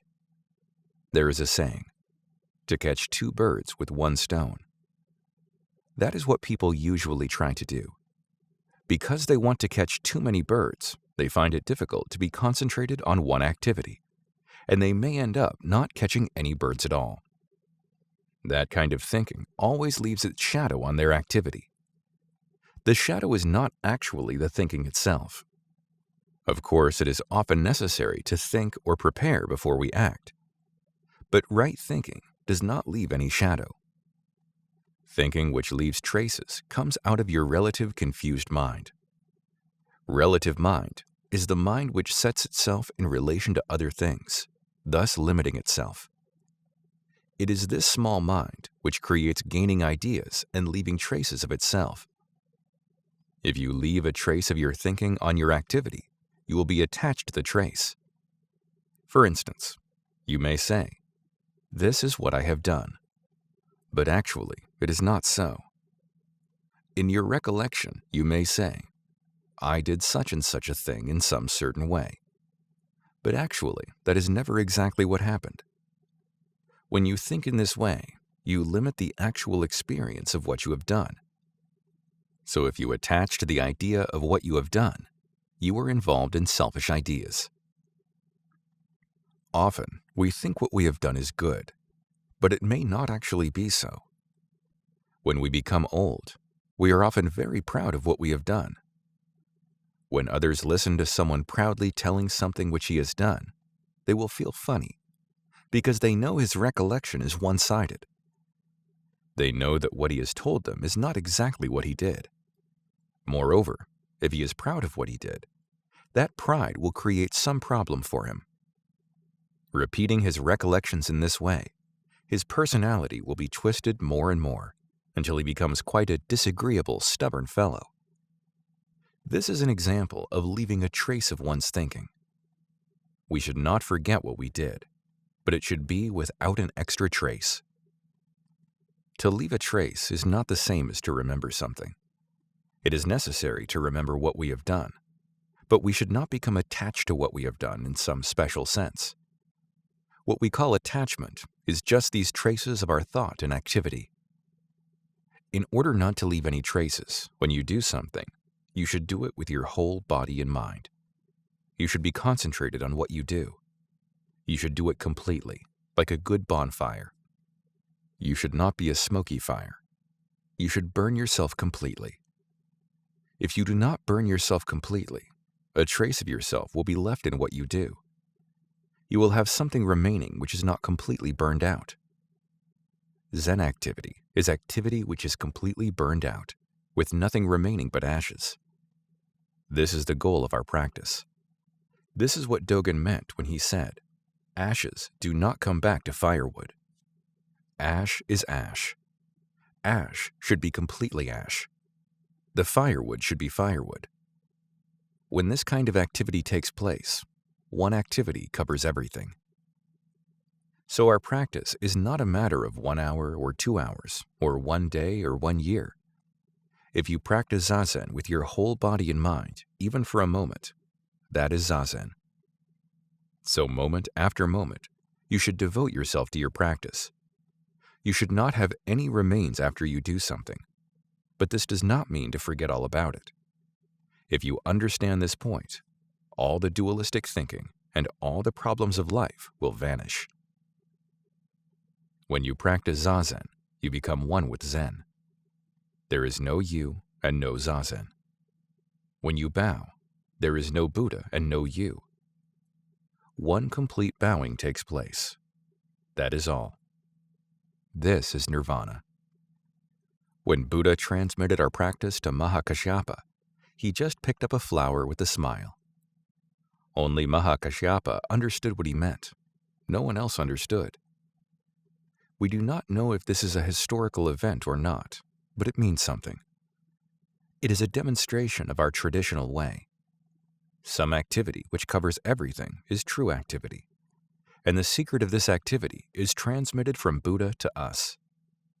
This is Zen practice, not some teaching taught by Buddha or some rule of life set up by him. The teaching or the rules should be changed according to the place or according to the people who observe them, but the secret of this practice cannot be changed. It is always true. So for us, there is no other way to live in this world. I think this is quite true, and this is easy to accept, easy to understand, and easy to practice. If you compare the kind of life based on this practice with what is happening in this world or in human society, you will find out just how valuable the truth Buddha left us is. It is quite simple, and practice is quite simple, but even so, we should not ignore it. Its great value must be discovered. Usually, when it is so simple, we say, "Oh, I know that. It is quite simple. Everyone knows that." But if we do not find its value, it means nothing. It is the same as not knowing. The more you understand culture, the more you will understand how true and how necessary this teaching is. Instead of only criticizing your culture, you should devote your mind and body to practicing this simple way. Then society and culture will grow out of you. It may be all right for the people who are too attached to their culture to be critical. Their critical attitude means they are coming back to the simple truth left by Buddha. But our approach is just to be concentrated on a simple, basic practice and a simple, basic understanding of life. There should be no traces in our activity. We should not attach to some fancy ideas or to some beautiful things. We should not seek for something good. The truth is always near at hand, within your reach.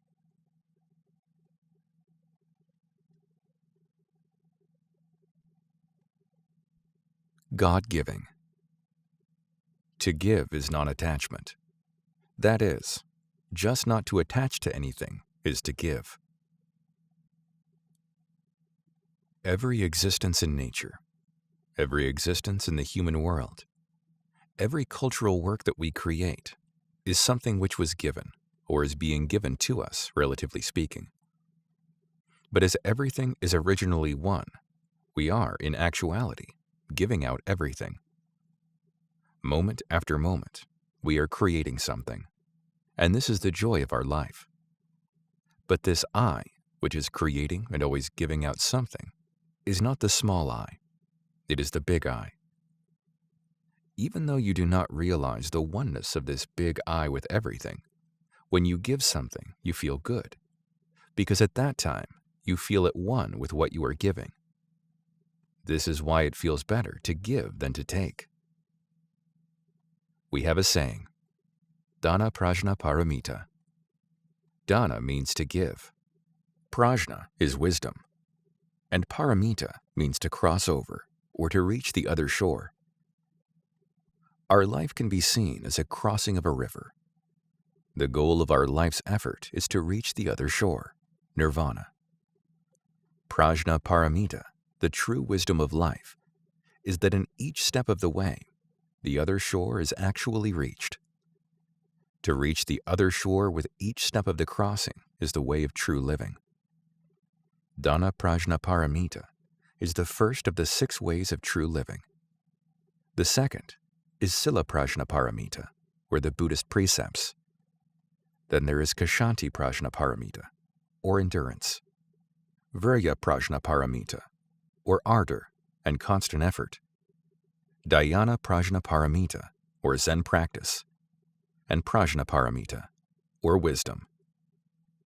Actually, these 6 Prajna Paramita are one, but as we can observe life from various sides, we count 6.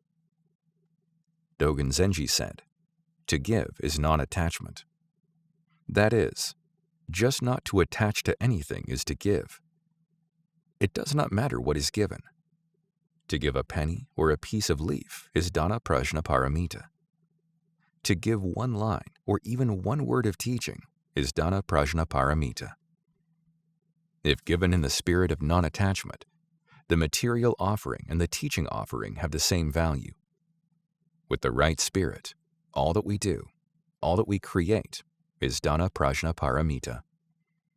So Dogen said, to produce something, to participate in human activity is also Dana Prajna Paramita. To provide a ferry boat for people, or to make a bridge for people, is Dana Prajna Paramita.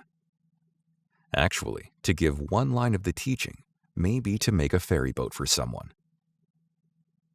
According to Christianity, every existence in nature is something which was created for or given to us by God. That is the perfect idea of giving. But if you think that God created man, and that you are somehow separate from God, you are liable to think that you have the ability to create something separate, something not given by Him. For instance, we create airplanes and highways. And when we repeat, I create, I create, I create, soon we forget who is the actual I which creates the various things. We soon forget about God. This is the danger of human culture. Actually, to create with the big I is to give. We cannot create and own what we create for ourselves, since everything was created by God. This point should not be forgotten. But because we do forget who is doing the creating and the reason for the creation, we become attached to the material or exchange value. This has no value in comparison to the absolute value of something as God's creation. Even though something has no material or relative value to any small I, it has absolute value in itself. Not to be attached to something is to be aware of its absolute value. Everything you do should be based on such an awareness, and not on material or self-centered ideas of value. Then whatever you do is true giving, is Dana Prajna Paramita.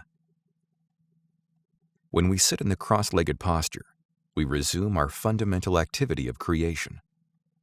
There are perhaps 3 kinds of creation. The first is to be aware of ourselves after we finish Zazen. When we sit, we are nothing. We do not even realize what we are. We just sit. But when we stand up, we are there. That is the first step in creation. When you are there, everything else is there. Everything is created all at once. When we emerge from nothing, when everything emerges from nothing, we see it all as a fresh new creation. This is non-attachment. The second kind of creation is when you act or produce or prepare something like food or tea. The third kind is to create something within yourself, such as education or culture or art, or some system for our society. So there are 3 kinds of creation. But if you forget the first, the most important one, the other 2 will be like children who have lost their parents. Their creation will mean nothing. Usually, everyone forgets about Zazen. Everyone forgets about God. They work very hard at the second and third kinds of creation, but God does not help the activity. How is it possible for Him to help when He does not realize who He is? That is why we have so many problems in this world. When we forget the fundamental source of our creating, we are like children who do not know what to do when they lose their parents. If you understand Dana Prajna Paramita, you will understand how it is we create so many problems for ourselves. Of course, to live is to create problems. If we did not appear in this world, our parents would have no difficulty with us. Just by appearing, we create problems for them. This is all right. Everything creates some problems. But usually people think that when they die, everything is over. The problems disappear. But your death may create problems too. Actually, our problems should be solved or dissolved in this life. But if we are aware that what we do or what we create is really the gift of the big I, then we will not be attached to it, and we will not create problems for ourselves or for others. And we should forget, day by day, what we have done. This is true non-attachment. And we should do something new. To do something new, of course, we must know our past, and this is all right. But we should not keep holding on to anything we have done. We should only reflect on it. And we must have some idea of what we should do in the future. But the future is the future. The past is the past. Now we should work on something new. This is our attitude, and how we should live in this world. This is Dana Prajna Paramita. To give something or to create something for ourselves. So to do something through and through is to resume our true activity of creation. This is why we sit. If we do not forget this point, everything will be carried out beautifully. But once we forget this point, the world will be filled with confusion.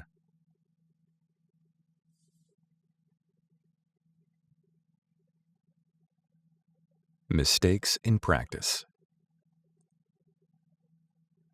It is when your practice is rather greedy that you become discouraged with it.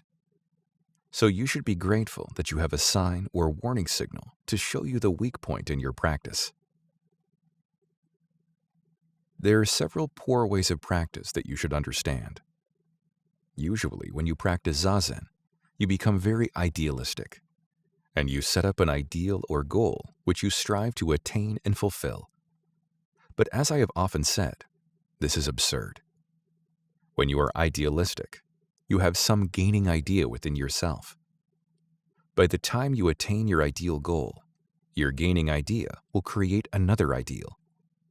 So as long as your practice is based on a gaining idea, and you practice Zazen in an idealistic way, you will have no time actually to attain your ideal. Moreover, you will be sacrificing the meat of your practice. Because your attainment is always ahead, you will always be sacrificing yourself now for some ideal in the future. You end up with nothing. This is absurd. This is not adequate practice at all. But even worse than this idealistic attitude is to practice Zazen in competition with someone else. This is a poor, shabby kind of practice. Our Soto way puts an emphasis on shikantaza, or just sitting. Actually, we do not have any particular name for our practice. When we practice Zazen, we just practice it. And whether we find joy in our practice or not, we just do it. Even though we are sleepy, and we are tired of practicing Zazen, of repeating the same thing day after day, even so, we continue our practice. Whether or not someone encourages our practice, we just do it. Even when you practice Zazen alone, without a teacher, I think you will find some way to tell whether your practice is adequate or not. When you are tired of sitting, or when you are disgusted with your practice, you should recognize this as a warning signal. You become discouraged with your practice when your practice has been idealistic. You have some gaining idea in your practice, and it is not pure enough. It is when your practice is rather greedy that you become discouraged with it. So you should be grateful that you have a sign or warning signal to show you the weak point in your practice. At that time, forgetting all about your mistake and renewing your way, you can resume your original practice. This is a very important point. So as long as you continue your practice, you are quite safe. But as it is very difficult to continue, you must find some way to encourage yourself. as it is hard to encourage yourself without becoming involved in some poor kind of practice. To continue our pure practice by yourself may be rather difficult. This is why we have a teacher. With your teacher, you will correct your practice. Of course, you will have a very hard time with him, but even so, you will always be safe from wrong practice. Most Zen Buddhist priests have had a difficult time with their masters. When they talk about the difficulties, you may think that without this kind of hardship, you cannot practice Zazen. But this is not true. Whether you have difficulties in your practice or not, as long as you continue it, you have pure practice in its true sense. Even when you are not aware of it, you have it. So Dogen Zenji said, "Do not think you will necessarily be aware of your own enlightenment. Whether or not you are aware of it, you have your own true enlightenment within your practice." Another mistake will be to practice for the sake of the joy you find in it. Actually, when your practice is involved in a feeling of joy, it is not in very good shape either. Of course, this is not poor practice, but compared to the true practice, it is not good. In Hinayana Buddhism, practice is classified in 4 ways. The best way is just to do it without having any joy in it, not even spiritual joy. This way is all about forgetting yourself in your practice. This is the 4th stage, or the highest stage. The next highest stage is to have just physical joy in your practice. At this stage, you find some pleasure in practice, and you will practice because of the pleasure you find in it. In the 2nd stage, you have both mental and physical joy, or good feeling. These 2 middle stages are stages in which you practice Zazen because you feel good in your practice. The first stage is when you have no thinking and no curiosity in your practice. These 4 stages also apply to our Mahayana practice, and the highest is just to practice it. If you find some difficulty in your practice, that is the warning that you have some wrong idea, so you have to be careful. But do not give up your practice. Continue it, knowing your weakness. Here there is no gaining idea. Here there is no fixed idea of attainment. You do not say, "This is enlightenment," or "That is not right practice." Even in wrong practice, when you realize it and continue, there is right practice. Our practice cannot be perfect, but without being discouraged by this, we should continue it. This is the secret of practice. And if you want to find some encouragement in your discouragement, getting tired of practice is itself the encouragement. You encourage yourself when you get tired of it. When you do not want to do it, that is the warning signal. It is like having a toothache when your teeth are not so good. When you feel some pain in your teeth, you go to the dentist. That is our way. The cause of conflict is some fixed idea or one-sided idea. When everyone knows the value of pure practice, we will have little conflict in our world. This is the secret of our practice and Dogen Zenji's way. Dogen repeats this point in his book, Shobogenzo, A Treasury of the True Dharma.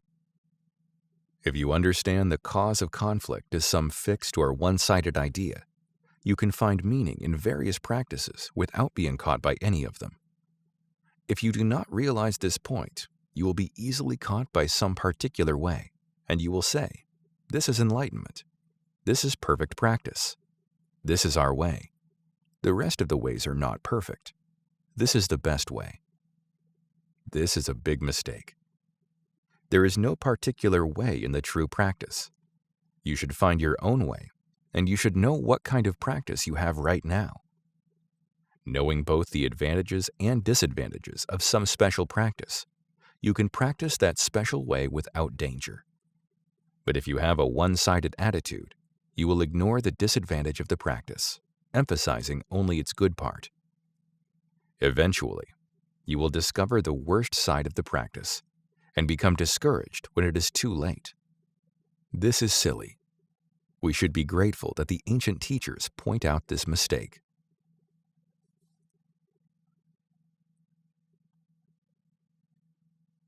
Limiting your activity. Usually, when someone believes in a particular religion, his attitude becomes more and more a sharp angle pointing away from himself. In our way, the point of the angle is always towards ourselves. In our practice, we have no particular purpose or goal, nor any special object of worship. In this respect, our practice is somewhat different from the usual religious practices. Joshu, a great Chinese Zen master, said, "A clay Buddha cannot cross water. A bronze Buddha cannot get through a furnace. A wooden Buddha cannot get through fire." Whatever it is, if your practice is directed towards some particular object, such as a clay, a bronze, or a wooden Buddha, it will not always work. So as long as you have some particular goal in your practice, that practice will not help you completely. It may help as long as you are directed towards that goal, but when you resume your everyday life, it will not work. You may think that there is no purpose or no goal in our practice. We will not know what to do. But there is a way. The way to practice without having any goal is to limit your activity, or to be concentrated on what you are doing in this moment. Instead of having some particular object in mind, you should limit your activity. When your mind is wandering about elsewhere, you have no chance to express yourself. But if you limit your activity to what you can do just now, in this moment, then you can express fully your true nature, which is the universal Buddha nature. This is our way. When we practice Zazen, we limit our activity to the smallest extent. Just keeping the right posture and being concentrated on sitting is how we express the universal nature. Then we become Buddha, and we express Buddha nature. So instead of having some object of worship, we just concentrate on the activity which we do in each moment. When you bow, you should just bow. When you sit, you should just sit. When you eat, you should just eat. If you do this, the universal nature is there. In Japanese, we call it ichigyo zamai, or one-act samadhi. Samai, or samadhi, is concentration. Ichigyo is one practice. I think some of you who practice Zazen here may believe in some other religion, but I do not mind. Our practice has nothing to do with some particular religious belief. And for you, there is no need to hesitate to practice our way, because it has nothing to do with Christianity or Shintoism or Hinduism. Our practice is for everyone. Usually when someone believes in a particular religion, his attitude becomes more and more a sharp angle pointing away from himself. But our way is not like this. In our way, the point of the sharp angle is always towards ourselves, not away from ourselves. So there is no need to worry about the difference between Buddhism and the religion you may believe in. Joshu's statement about the different Buddhas concerns those who direct their practice towards some particular Buddha. One kind of Buddha will not serve your purpose completely. You will have to throw it away sometime, or at least ignore it. But if you understand the secret of our practice, wherever you go, you yourself are boss. No matter what the situation, you cannot neglect Buddha, because you yourself are Buddha. Only this Buddha will help you completely. Study yourself. To have some deep feeling about Buddhism is not the point. We just do what we should do, like eating supper and going to bed. This is Buddhism. The purpose of studying Buddhism is not to study Buddhism, but to study ourselves. It is impossible to study ourselves without some teaching. If you want to know what water is, you need science, and the scientist needs a laboratory. In the laboratory, there are various ways in which to study what water is. Thus, it is possible to know what kind of elements water has, the various forms it takes, and its nature. But it is impossible thereby to know water in itself. It is the same thing with us. We need some teaching, but just by studying the teaching alone, It is impossible to know what I in myself am. Through the teaching, we may understand our human nature, but the teaching is not we ourselves. It is some explanation of ourselves. So if you are attached to the teaching or to the teacher, that is a big mistake. The moment you meet a teacher, you should leave the teacher, then you should be independent. You need a teacher so that you can become independent. If you are not attached to him, the teacher will show you the way to yourself.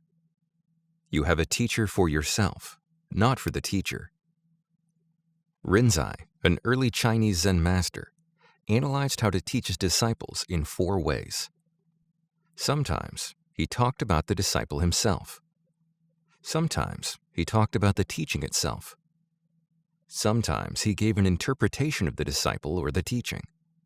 And finally, sometimes he did not give any instruction at all to his disciples. He knew that even without being given any instruction, a student is a student. Strictly speaking, there is no need to teach the student, because the student himself is Buddha, even though he may not be aware of it. And even though he is aware of his true nature, if he is attached to this awareness, that is already wrong. When he is not aware of it, he has everything. But when he becomes aware of it, he thinks that what he is aware of is himself, which is a big mistake. When you do not hear anything from the teacher, but just sit, this is called teaching without teaching. But sometimes this is not sufficient, so we listen to lectures and have discussions. But we should remember that the purpose of practice in a particular place is to study ourselves. To be independent, we study. Like the scientist, we have to have some means by which to study. We need a teacher because it is impossible to study ourselves by ourselves. But you should not make a mistake. You should not take what you have learned with a teacher for yourself. The study you make with your teacher is a part of your everyday life, a part of your incessant activity. In this sense, there is no difference between the practice and the activity you have in everyday life. So to find the meaning of your life in the Zendo is to find the meaning of your everyday activity. To be aware of the meaning of your life, you practice Zazen. When I was at Aihaiji Monastery in Japan, everyone was just doing what he should do. That is all. It is the same as waking up in the morning. We have to get up. At Aihaiji Monastery, when we had to sit, we sat. When we had to bow to Buddha, we bowed to Buddha. That is all. And when we were practicing, we did not feel anything special. We did not even feel that we were leading a monastic life. For us, the monastic life was the usual life, and the people who came from the city were unusual people. When we saw them, we felt, oh, some unusual people have come. But once I had left Aihaiji and had been away for some time, coming back was different. I heard the various sounds of practice, the bells and the monks reciting the sutra, and I had a deep feeling. There were tears flowing out of my eyes, nose, and mouth. It is the people who are outside of the monastery who feel its atmosphere. Those who are practicing actually do not feel anything. I think this is true for everything. When we hear the sound of the pine trees on a windy day, perhaps the wind is just blowing, and the pine tree is just standing in the wind. That is all that they are doing. But the people who listen to the wind in the tree will write a poem, or will feel something unusual. That is, I think, the way everything is. So to feel something about Buddhism is not the main point. Whether that feeling is good or bad is out of the question. We do not mind, whatever it is. Buddhism is not good or bad. We are doing what we should do. That is Buddhism. Of course, some encouragement is necessary, but that encouragement is just encouragement. It is not the true purpose of practice. It is just medicine. When we become discouraged, we want some medicine. When we are in good spirits, we do not need any medicine. You should not mistake medicine for food. Sometimes medicine is necessary, but it should not become our food. So, of Rinzai's 4 ways of practice, the perfect one is not to give a student any interpretation of himself, nor to give him any encouragement. If we think of ourselves as our bodies, the teaching then may be our clothing. Sometimes we talk about our clothing. Sometimes we talk about our body. But neither body nor clothing is actually we ourselves. We ourselves are the big activity. We are just expressing the smallest particle of the big activity, that is all. So it is all right to talk about ourselves, but actually there is no need to do so. Before we open our mouths, we are already expressing the big existence, including ourselves. So the purpose of talking about ourselves is to correct the misunderstanding we have when we are attached to any particular temporal form or color of the big activity. It is necessary to talk about what our body is and what our activity is, so that we may not make any mistake about them. So to talk about ourselves is actually to forget about ourselves. Dogen Zenji said, "To study Buddhism is to study ourselves. To study ourselves is to forget ourselves." When you become attached to a temporal expression of your true nature, it is necessary to talk about Buddhism, or else you will think the temporal expression is it. But this particular expression of it is not it. And yet at the same time, it is it. For a while, this is it. For the smallest particle of time, this is it. But it is not always so. The very next instant, it is not so. Thus, this is not it. So that you will realize this fact, it is necessary to study Buddhism. But the purpose of studying Buddhism is to study ourselves and to forget ourselves. When we forget ourselves, we actually are the true activity of the big existence, or reality itself. When we realize this fact, there is no problem whatsoever in this world, and we can enjoy our life without feeling any difficulties. The purpose of our practice is to be aware of this fact.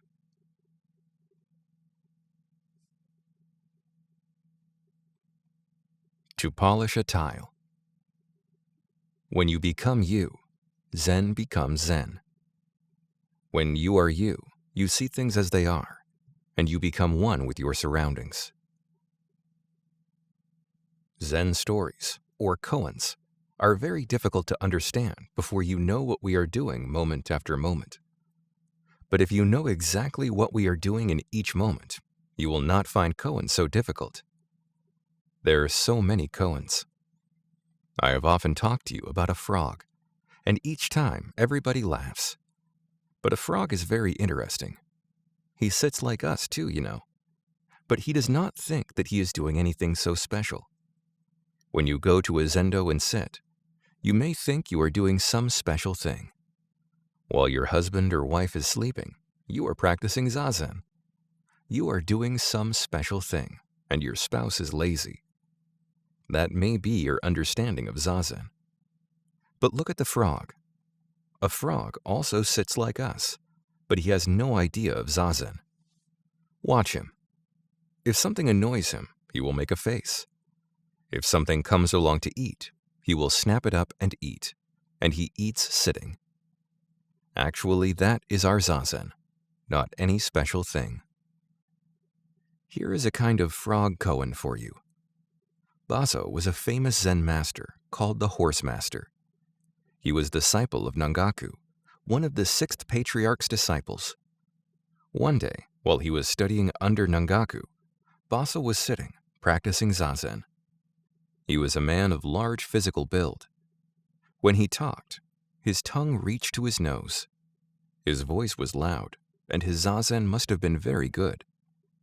Nangaku saw him sitting like a great mountain, or like a frog. Nangaku asked, "What are you doing?" "I am practicing zazen," Baso replied. "Why are you practicing zazen?" "I want to attain enlightenment. I want to be a Buddha," the disciple said. Do you know what the teacher did? He picked up a tile, and he started to polish it. In Japan, after taking a tile from the kiln, we polish it to give it a beautiful finish. so Nangaku picked up a tile and started to polish it. Baso, his disciple, asked, "What are you doing?" "I want to make this tile into a jewel," Nangaku said. "How is it possible to make a tile a jewel?" Baso asked. "How is it possible to become a Buddha by practicing Zazen?" Nangaku replied. "Do you want to attain Buddhahood? There is no Buddhahood besides your ordinary mind. When a cart does not go, which do you whip, the cart or the horse?" the master asked. Nangaku's meaning here is that whatever you do, that is Zazen. True Zazen is beyond being in bed or sitting in the zendo. If your husband or wife is in bed, that is Zazen. If you think, "I am sitting here and my spouse is in bed," then even though you are sitting here in the cross-legged position, that is not true Zazen. You should be like a frog always. That is true Zazen. Dogen Zenji commented on this koan. He said, "When the horse master becomes the horse master, Zen becomes Zen. When Baso becomes Baso, his Zazen becomes true Zazen, and Zen becomes Zen." What is true Zazen? When you become you. When you are you, then no matter what you do, that is Zazen. Even though you are in bed, and you may not be you most of the time, even though you are sitting in the zendo, I wonder whether you are you in the true sense. Here is another famous koan. Zuikan was a Zen master who always used to address himself. "Zuikan?" he would call, and then he would answer, "Yes." "Zuikan?" "Yes." Of course, he was living all alone in his small zendo, and of course he knew who he was, but sometimes he lost himself. And whenever he lost himself, he would address himself. "Zuikan?" "Yes." If we are like a frog, we are always ourselves. But even a frog sometimes loses himself, and he makes a sour face. And if something comes along, he will snap at it and eat it. So I think a frog is always addressing himself. I think you should do that also. Even in Zazen, you will lose yourself. When you become sleepy, or when your mind starts to wander about, you lose yourself.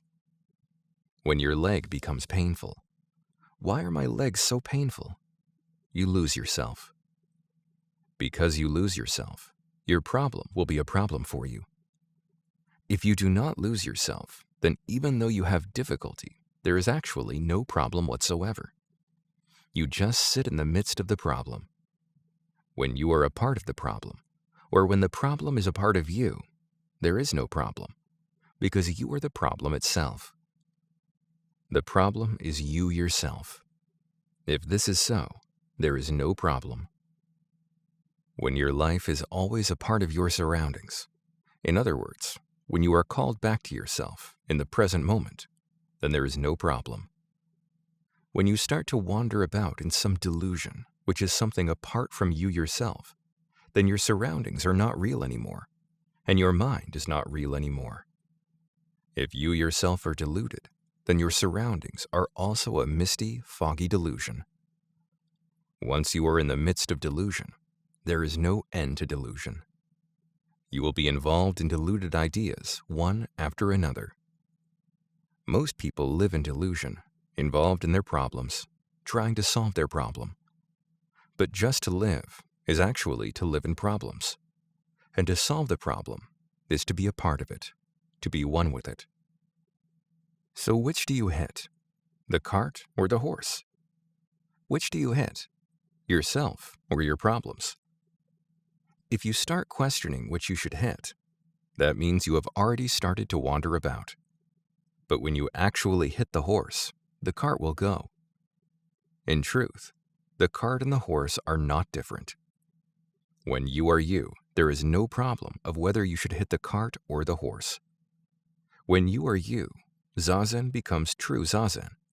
So when you practice Zazen, your problem will practice Zazen, and everything else will practice Zazen too. Even though your spouse is in bed, he or she is also practicing Zazen when you practice Zazen. But when you do not practice true Zazen, then there is your spouse, and there is yourself, each quite different, quite separate from the other. So if you yourself have true practice, then everything else is practicing our way at the same time.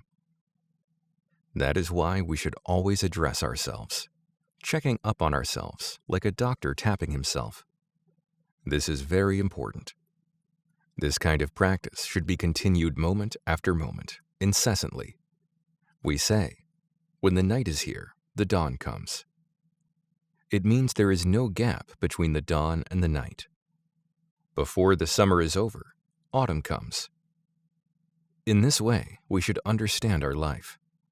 We should practice with this understanding and solve our problems in this way. Actually, just to work on the problem, if you do it with single-minded effort, is enough. You should just polish the tile. That is our practice. The purpose of practice is not to make a tile a jewel. Just continue sitting. That is practice in its true sense. It is not a matter of whether or not it is possible to attain Buddhahood, whether or not it is possible to make a tile a jewel. Just to work and live in this world with this understanding is the most important point. That is our practice. That is true Zazen. So we say, when you eat, eat. You should eat what is there, you know? Sometimes you do not eat it. Even though you are eating, your mind is somewhere else. You do not taste what you have in your mouth. As long as you can eat when you are eating, you are all right. Do not worry a bit. It means you are you yourself. When you are you see things as they are, and you become one with your surroundings. There is your true self. There you have true practice. You have the practice of a frog. He is a good example of our practice. When a frog becomes a frog, Zen becomes Zen. When you understand a frog through and through, you attain enlightenment. You are Buddha. And you are good for others too. Husband or wife or son or daughter. This is Zazen.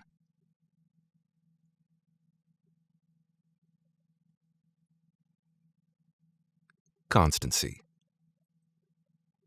People who know the state of emptiness will always be able to dissolve their problems by constancy. The message for us today is, cultivate your own spirit. It means not to go seeking for something outside of yourself. This is a very important point, and it is the only way to practice Zen. Of course, studying scriptures, or reciting the sutra, or sitting is Zen. Each of these activities should be Zen. But if your effort or practice does not have the right orientation, it will not work at all.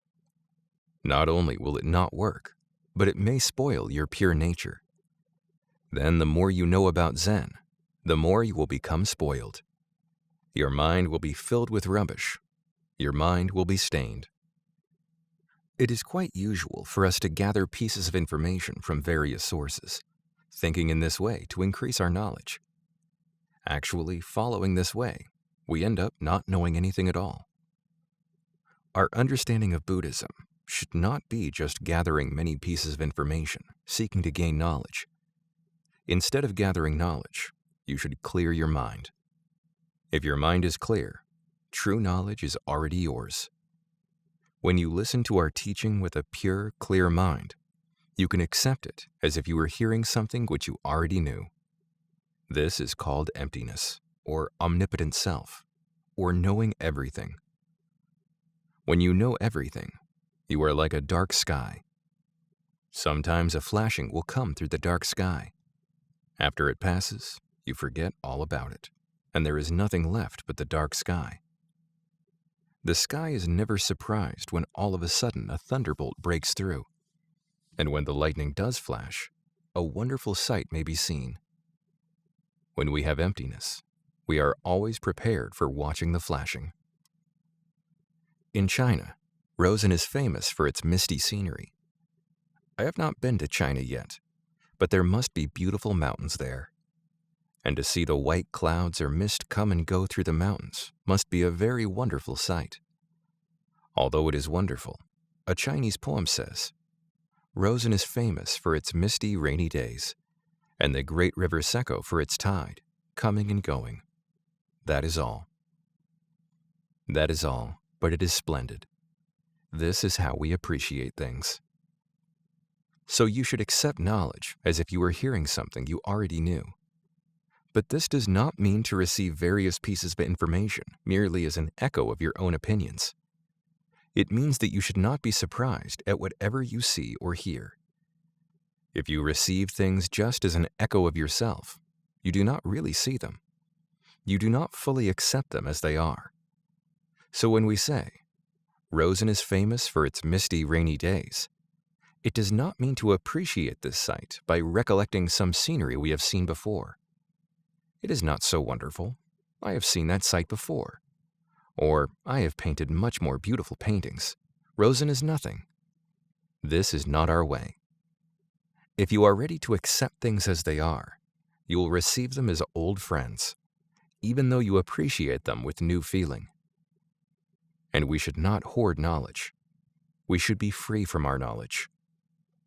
If you collect various pieces of knowledge, as a collection, it may be very good, but this is not our way. We should not try to surprise people by our wonderful treasures. We should not be interested in something special. If you want to appreciate something fully, you should forget yourself. You should accept it like lightning flashing in the utter darkness of the sky. Sometimes we think it is impossible for us to understand something unfamiliar, but actually, there is nothing that is unfamiliar to us. Some people may say, it is almost impossible to understand Buddhism because our cultural background is so different. How can we understand Oriental thought? Of course, Buddhism cannot be separated from its cultural background. This is true. But if a Japanese Buddhist comes to the United States, he is no longer a Japanese. I am living in your cultural background. I am eating nearly the same food as you eat, and I am communicating with you in your language. Even though you do not understand me completely, I want to understand you. And I may understand you better than anyone who can speak and understand English. This is true.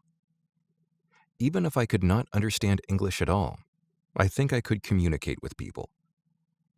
There is always a possibility of understanding as long as we exist in the utter darkness of the sky, as long as we live in emptiness.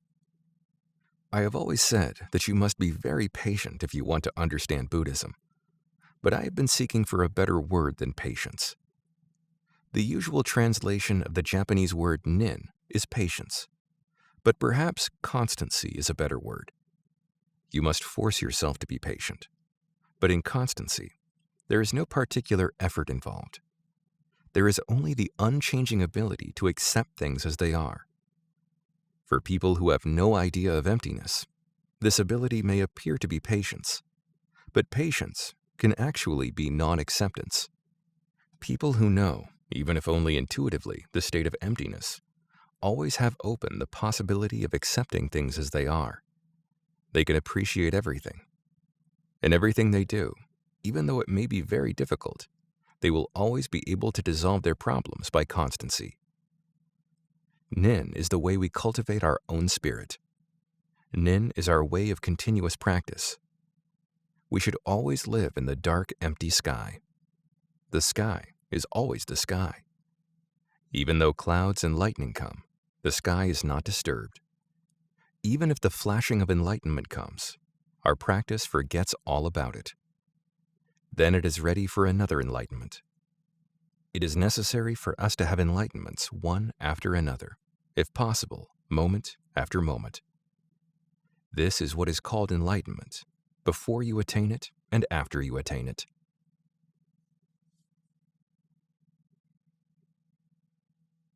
Communication. Without any intentional, fancy way of adjusting yourself, to express yourself as you are is the most important thing. Communication is very important in Zen practice. Because I cannot speak your language very well, I am always seeking some way of communicating with you. I think that this kind of effort will result in something very good. We say that if you do not understand your master's words, you are not his disciple.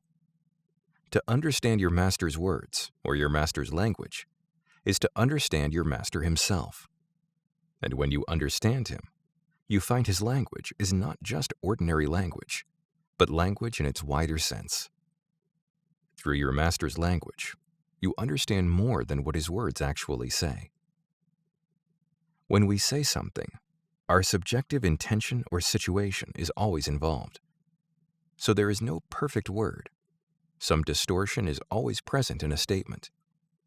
But nevertheless, through our master's statement, we have to understand objective fact itself, the ultimate fact. By ultimate fact, we do not mean something eternal or something constant. We mean things as they are in each moment. You may call it being or reality. To understand reality as a direct experience is the reason we practice Zazen and the reason we study Buddhism. Through the study of Buddhism, you will understand your human nature, your intellectual faculty, and the truth present in your human activity. And you can take this human nature of yours into consideration when you seek to understand reality. But only by the actual practice of Zen can you experience reality directly and understand in their true sense the various statements made by your teacher or by Buddha.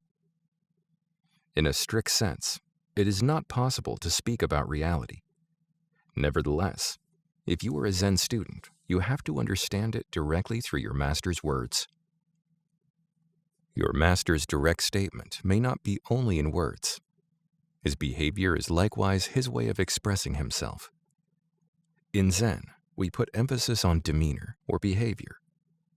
By behavior, we do not mean a particular way that you ought to behave, but rather the natural expression of yourself. We emphasize straightforwardness. You should be true to your feelings and to your mind, expressing yourself without any reservations. This helps the listener to understand more easily. When you listen to someone, you should give up all your preconceived ideas and your subjective opinions. You should just listen to him. Just observe what his way is. We put very little emphasis on right and wrong or good and bad. We just see things as they are with him and accept them. This is how we communicate with each other. Usually, when you listen to some statement, you hear it as a kind of echo of yourself. You are actually listening to your own opinion. If it agrees with your opinion, you may accept it. But if it does not, you will reject it, or you may not even really hear it. That is one danger when you listen to someone. The other danger is to be caught by the statement. If you do not understand your master's statement in its true sense, you will easily be caught by something which is involved in your subjective opinion, or by some particular way the statement is expressed. You will take what he says only as a statement, without understanding the spirit behind the words. This kind of danger is always there. It is difficult to have good communication between parents and children because parents always have their own intentions. Their intentions are nearly always good, but the way they speak or the way they express themselves is often not so free. It is usually too one-sided and not realistic. We each have our own way of expressing ourselves, and it is difficult to change that way according to the circumstances. If parents can manage to express themselves in various ways according to each situation, there will be no danger in the education of their children. This, however, is rather difficult. Even a Zen master has his own way. When Nishiri Zenji scolded his disciples, he always said, "Go away." One of his students took him literally and left the temple. But the master did not mean to expel the student. It was just his way of expressing himself. Instead of saying, "Be careful," he said, "Go away." If your parents have this kind of habit, you will easily misunderstand them. The danger is always present in your everyday life. So as a listener or a disciple, it is necessary to clear your mind of these various distortions. A mind full of preconceived ideas, subjective intentions, or habits is not open to things as they are. That is why we practice Zazen, to clear our mind of what is related to something else, to be quite natural to ourselves, and also to follow what others say or do in the most appropriate way is quite difficult. If we try to adjust ourselves intentionally in some way, it is impossible to be natural. If you try to adjust yourself in a certain way, you will lose yourself. So without any intentional, fancy way of adjusting yourself, to express yourself freely as you are is the most important thing to make yourself happy and to make others happy. You will acquire this kind of ability by practicing Zazen. Zen is not some fancy, special art of living. Our teaching is to just live, always in reality, in its exact sense. To make our effort moment after moment is our way. In an exact sense, the only thing we actually can study in our life is that on which we are working in each moment. We cannot even study Buddha's words. To say Buddha's words in their exact sense means to study them through some activity which you face moment after moment. So we should be concentrated with our full mind and body on what we do, and we should be faithful, subjectively and objectively, to ourselves and especially to our feelings. Even when you do not feel so well, it is better to express how you feel without any particular attachment or intention. So you may say, "Oh, I am sorry, I do not feel well." That is enough. You should not say, "You made me so." That is too much.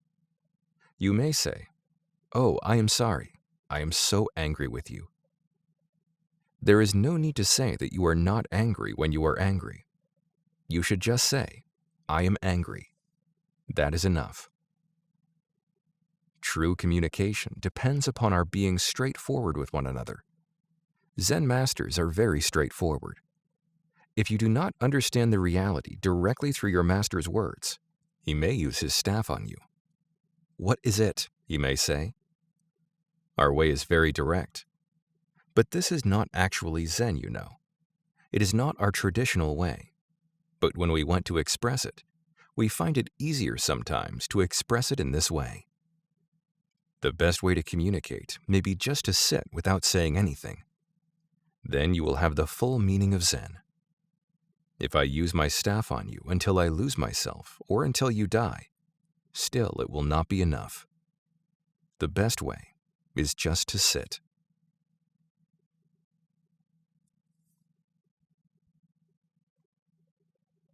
Negative and positive.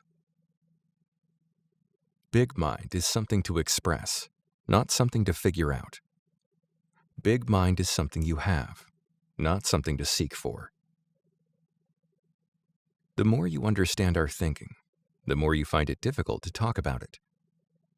The purpose of my talking is to give you some idea of our way, but actually, it is not something to talk about, but something to practice. The best way is just to practice without saying anything. When we talk about our way, there is apt to be some misunderstanding, because the true way always has at least two sides, the negative and the positive. When we talk about the negative side, the positive side is missing. And when we talk about the positive side, the negative side is missing. We cannot speak in a positive and a negative way at the same time. So we do not know what to say. It is almost impossible to talk about Buddhism. So not to say anything, just to practice, is the best way. Showing one finger or drawing a round circle may be the way, or simply to bow. If we understand this point, we will actually understand how to talk about Buddhism, and we will have perfect communication. To talk about something will be one of our practices, and to listen to the talk will also be practice. When we practice Zazen, we just practice Zazen, without any gaining idea. When we talk about something, we just talk about something, just the positive or the negative side, without trying to express some intellectual one-sided idea. And we listen without trying to figure out some intellectual understanding, without trying to understand from just a one-sided view. This is how we talk about our teaching and how we listen to a talk. The Soto way always has a double meaning, positive and negative.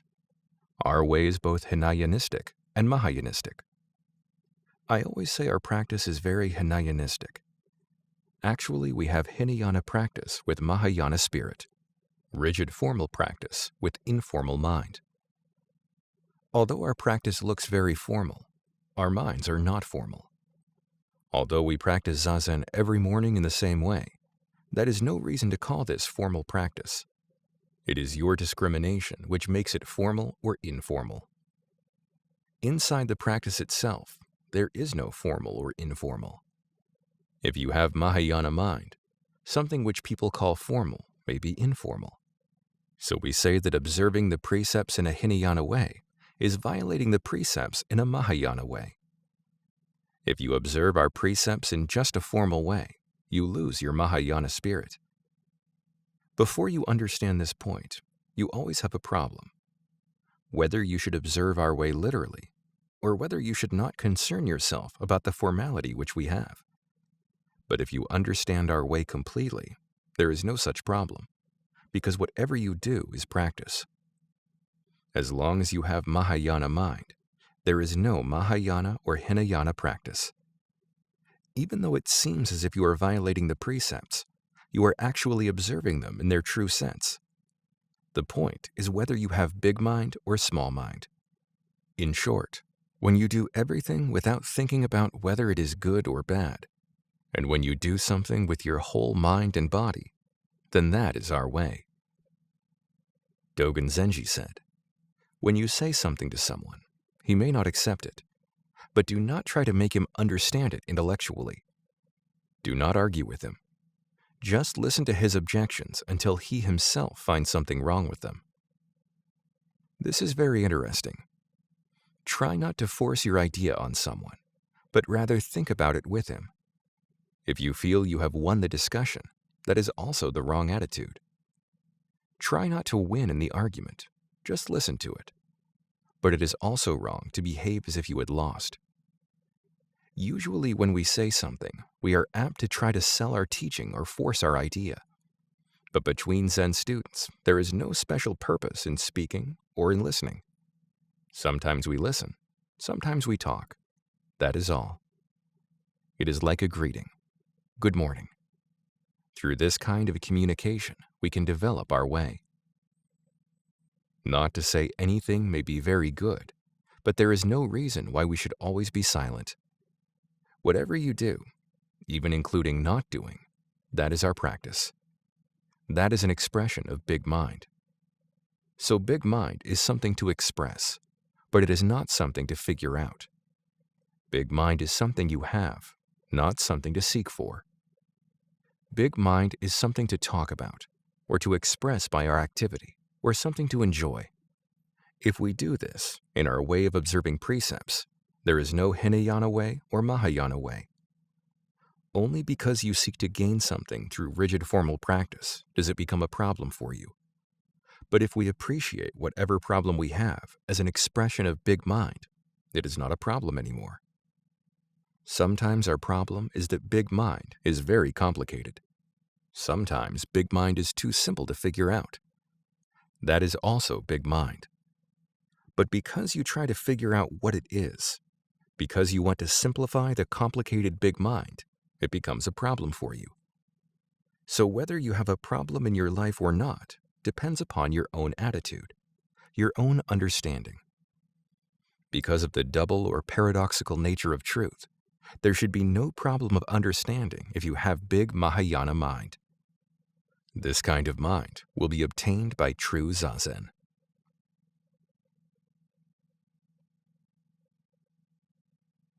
Nirvana, the waterfall. Our life and death are the same thing. When we realize this fact, we have no fear of death anymore, nor actual difficulty in our life. If you go to Japan and visit Ihaji Monastery, just before you enter, you will see a small bridge called Hanshaku Kyo, which means half-dipper bridge. Whenever Dogen Zenji dipped water from the river, he used only half a dipperful, returning the rest to the river again without throwing it away. That is why we call the bridge Hanshaku Kyo, half-dipper bridge. At Ihaiji, when we wash our face, we fill the basin to just 70% of its capacity. And after we wash, we empty the water towards, rather than away from, our body. This expresses respect for the water. This kind of practice is not based on any idea of being economical. It may be difficult to understand why Dogen returned half of the water he dipped to the river. This kind of practice is beyond our thinking. When we feel the beauty of the river, when we are one with the water, we intuitively do it in Dogen's way. It is our true nature to do so. But if your true nature is covered by ideas of economy or efficiency, Dogen's way makes no sense. I went to Yosemite National Park and I saw some huge waterfalls. The highest of these is 1,430 feet high, and from it the water comes down like a curtain thrown from the top of the mountain. It does not seem to come down swiftly as you might expect. It seems to come down very slowly because of the distance. And the water does not come down as one stream, but is separated into many tiny streams. From a distance, it looks like a curtain. And I thought it must be a very difficult experience for each drop of water to come down from the top of such a high mountain. It takes time, you know, a long time, for the water finally to reach the bottom of the waterfall. And it seems to me that our human life may be like this. We have many difficult experiences in our life, but at the same time, I thought, the water was not originally separated, but was one whole river. Only when it is separated does it have some difficulty in falling. It is as if the water does not have any feeling when it is one whole river. Only when separated into many drops can it begin to have or to express some feeling. When we see one whole river, we do not feel the living activity of the water. But when we dip a part of the water into a dipper, we experience some feeling of the water, and we also feel the value of the person who uses the water. Feeling ourselves in the water in this way, we cannot use it in just a material way. It is a living thing. Before we were born, we had no feeling. We were one with the universe. This is called mind only, or essence of mind, or big mind. After we are separated by birth from this oneness, as the water falling from the waterfall is separated by the wind and rocks, then we have feeling. You have difficulty because you have feeling. You attach to the feeling you have without knowing just how this kind of feeling is created. When you do not realize that you are one with the river or one with the universe, you have fear. Whether it is separated into drops or not, water is water. Our life and death are the same thing. When we realize this fact, we have no fear of death anymore, and we have no actual difficulty in our life. When the water returns to its original oneness with the river, it no longer has any individual feeling to it. It resumes its own nature and finds composure. How very glad the water must be to come back to the original river. If this is so, what feeling will we have when we die? I think we are like the water in the dipper. We will have composure, then perfect composure. It may be too perfect for us just now, because we are so much attached to our own feeling, to our individual existence. For us just now, we have some fear of death. But after we resume our true original nature, there is nirvana. That is why we say, to attain nirvana is to pass away. To pass away is not a very adequate expression. Perhaps to pass on, or to go on, or to join would be better. Will you try to find some better expression for death? When you find it, you will have quite a new interpretation of your life. It will be like my experience when I saw the water in the big waterfall. Imagine, it was 1,430 feet high. We say, everything comes out of emptiness. One whole river or one whole mind is emptiness. When we reach this understanding, we find the true meaning of our life. When we reach this understanding, we can see the beauty of human life. Before we realize this fact, everything that we see is just illusion. Sometimes we overestimate the beauty. Sometimes we underestimate or ignore the beauty because our small mind is not in accord with reality. To talk about it this way is quite easy, but to have the actual feeling is not so easy. But by your practice of Zazen, you can cultivate this feeling. When you can sit with your whole body and mind, and with the oneness of your mind and body under the control of the universal mind, you can easily attain this kind of right understanding. Your everyday life will be renewed without being attached to an old, erroneous interpretation of life. When you realize this fact, you will discover how meaningless your old interpretation was, and how much useless effort you had been making. You will find the true meaning of life. And even though you have difficulty falling upright from the top of the waterfall to the bottom of the mountain, you will enjoy your life.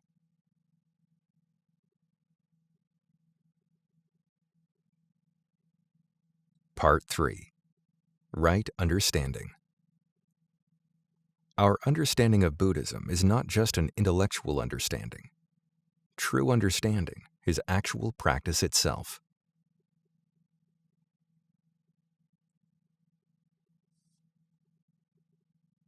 Traditional Zen Spirit. If you are trying to attain enlightenment, you are creating and being driven by karma, and you are wasting your time on your black cushion.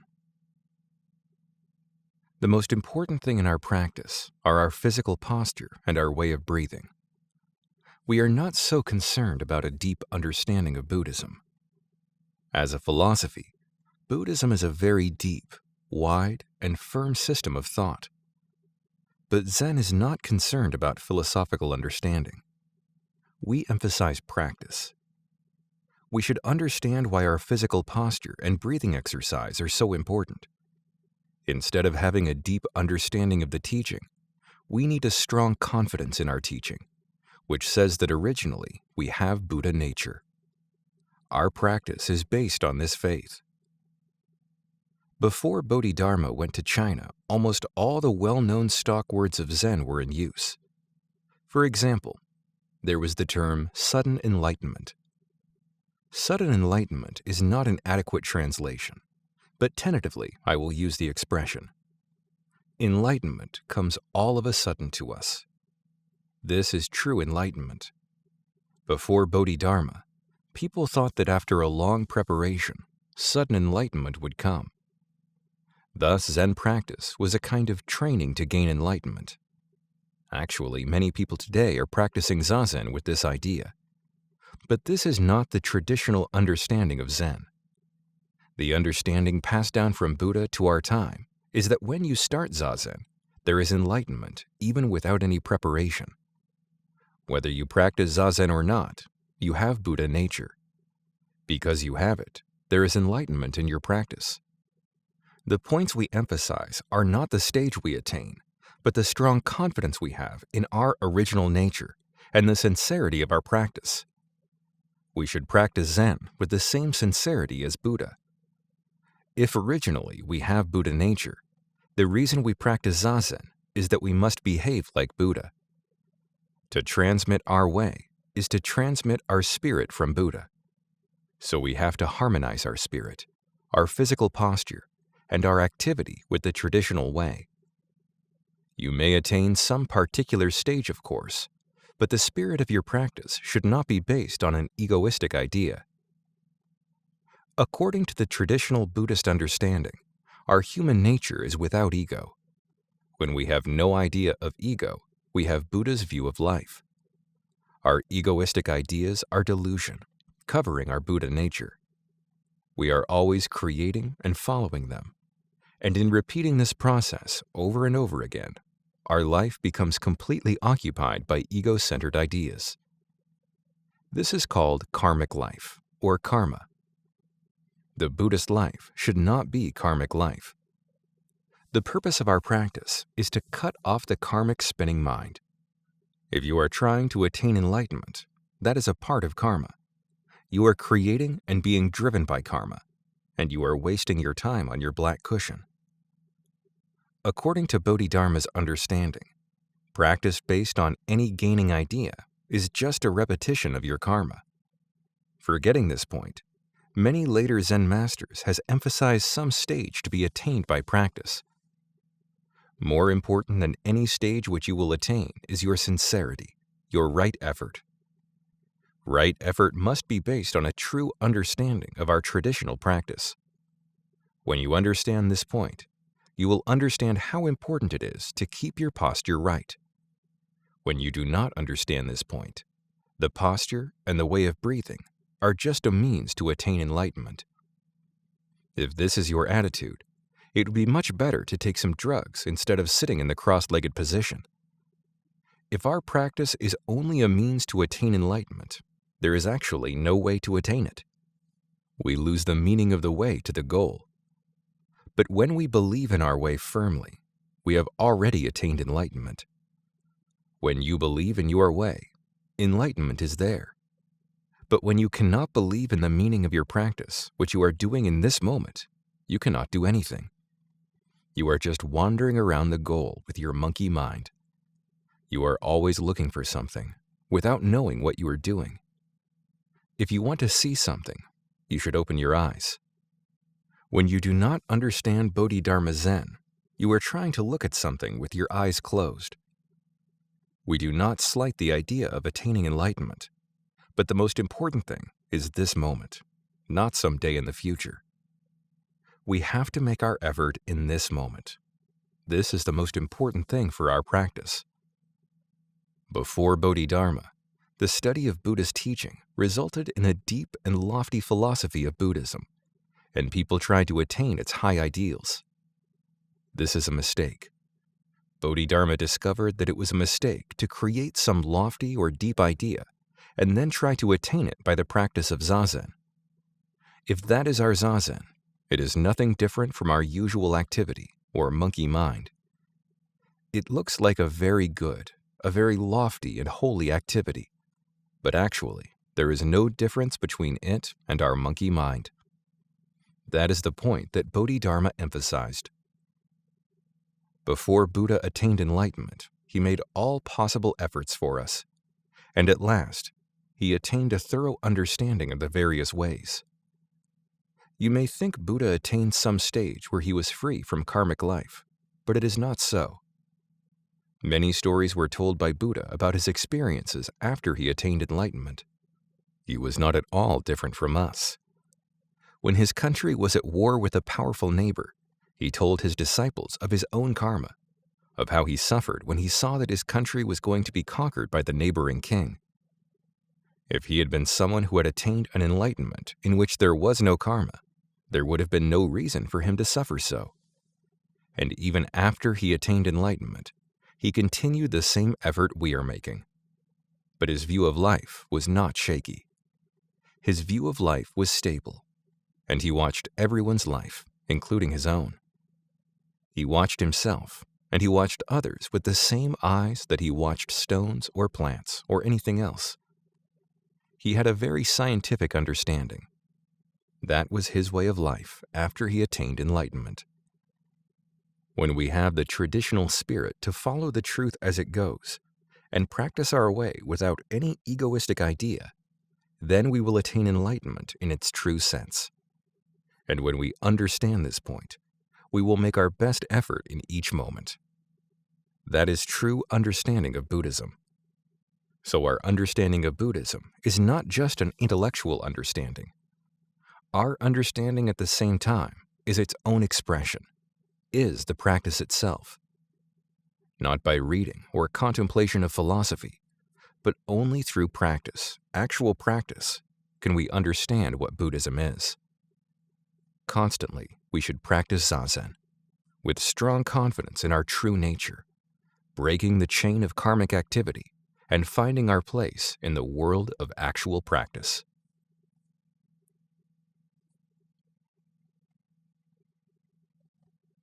Transiency. We should find perfect existence through imperfect existence. The basic teaching of Buddhism is the teaching of transiency, or change. that everything changes is the basic truth for each existence. No one can deny this truth, and all the teaching of Buddhism is condensed within it. This is the teaching for all of us. Wherever we go, this teaching is true. This teaching is also understood as the teaching of selflessness. Because each existence is in constant change, there is no abiding self. In fact, the self-nature of each existence is nothing but change itself, the self-nature of all existence. There is no special, separate self-nature for each existence. This is also called the teaching of nirvana. When we realize the everlasting truth of everything changes, we find our composure in it. We find ourselves in nirvana. Without accepting the fact that everything changes, we cannot find perfect composure.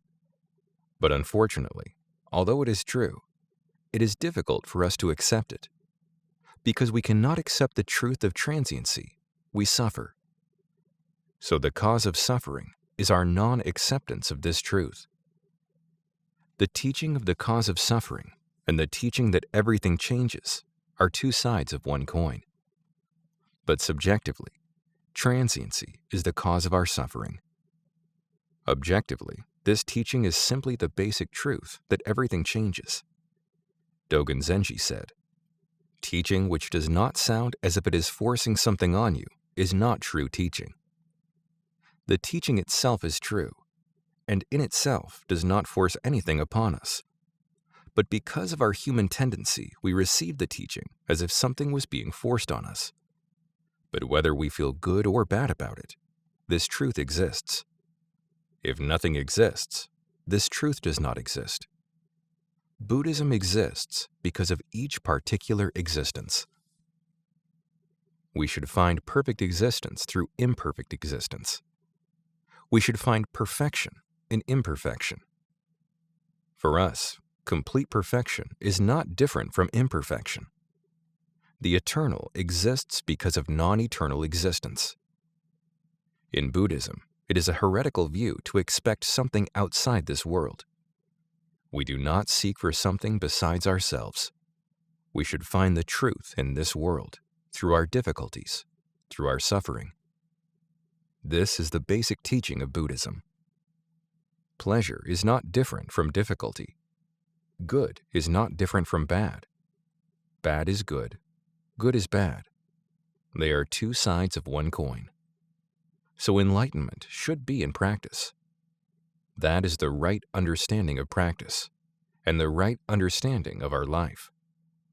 So to find pleasure in suffering is the only way to accept the truth of transiency. Without realizing how to accept this truth, you cannot live in this world. Even though you try to escape from it, your effort will be in vain. If you think there is some other way to accept the eternal truth that everything changes, that is your delusion. This is the basic teaching of how to live in this world. Whatever you may feel about it, you have to accept it. You have to make this kind of effort. So until we become strong enough to accept difficulty as pleasure, we have to continue this effort. Actually, if you become honest enough or straightforward enough, it is not so difficult to accept this truth. You can change your way of thinking a little bit. It is difficult, but this difficulty will not always be the same. Sometimes it will be difficult, and sometimes it will not be so difficult. If you are suffering, you will have some pleasure in the teaching that everything changes. When you are in trouble, it is quite easy to accept the teaching. So why not accept it at other times? It is the same thing. Sometimes you may laugh at yourself, discovering how selfish you are. But no matter how you feel about this teaching, it is very important for you to change your way of thinking and accept the truth of transiency.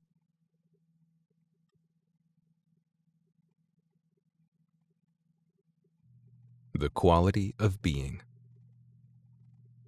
When you do something, if you fix your mind on the activity with some confidence, the quality of your state of mind is the activity itself. When you are concentrating on the quality of your being, you are prepared for the activity. The purpose of Zazen is to attain the freedom of our being, physically and mentally. According to Dogen Zenji, every existence is a flashing into the vast phenomenal world. Each existence is another expression of the quality of being itself. I often see many stars early in the morning. The stars are nothing but the light which has traveled at great speed many miles from the heavenly bodies. But for me, the stars are not speedy beings, but calm, steady, and peaceful beings. We say, in calmness there should be activity. In activity there should be calmness. Actually, they are the same thing. To say calmness or to say activity is just to express two different interpretations of one fact. There is harmony in our activity, and where there is harmony, there is calmness. This harmony is the quality of being, but the quality of being is also nothing but its speedy activity. When we sit, we feel very calm and serene. But actually, we do not know what kind of activity is going on inside our being. There is complete harmony in the activity of our physical system, so we feel the calmness in it. Even if we do not feel it, the quality is there. So for us, there is no need to be bothered by calmness or activity, stillness or movement. When you do something, if you fix your mind on the activity with some confidence, the quality of your state of mind is the activity itself. When you are concentrated on the quality of your being, you are prepared for the activity. Movement is nothing but the quality of our being. When we do Zazen, the quality of our calm, steady, serene sitting is the quality of the immense activity of being itself. Everything is just a flashing into the vast phenomenal world, means the freedom of our activity and of our being. If you sit in the right manner, with the right understanding, you attain the freedom of your being, even though you are just a temporal existence. Within this moment, this temporal existence does not change, does not move, and is always independent from other existences. In the next moment, another existence arises. We may change to something else. Strictly speaking, there is no connection between I myself yesterday and I myself in this moment. There is no connection whatsoever. Dogen Zenji said, charcoal does not become ashes. Ashes are ashes. They do not belong to charcoal. They have their own past and future. They are an independent existence because they are flashing into the vast phenomenal world. And charcoal and red-hot fire are quite different existences. Black charcoal is also a flashing into the vast phenomenal world. Where there is black charcoal, there is not red-hot charcoal. So black charcoal is independent of red-hot charcoal. Ashes are independent of firewood. Each existence is independent. Today, I am sitting in Los Altos. Tomorrow morning, I shall be in San Francisco. There is no connection between the I in Los Altos and the I in San Francisco. They are quite different beings. Here we have the freedom of existence. And there is no quality connecting you and me. When I say you, there is no I. And when I say I, there is no you. You are independent, and I am independent. Each exists in a different moment.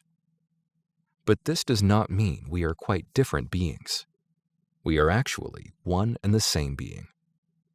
We are the same, and yet different. It is very paradoxical, but actually it is so. Because we are independent beings, each one of us is a complete flashing into the vast phenomenal world.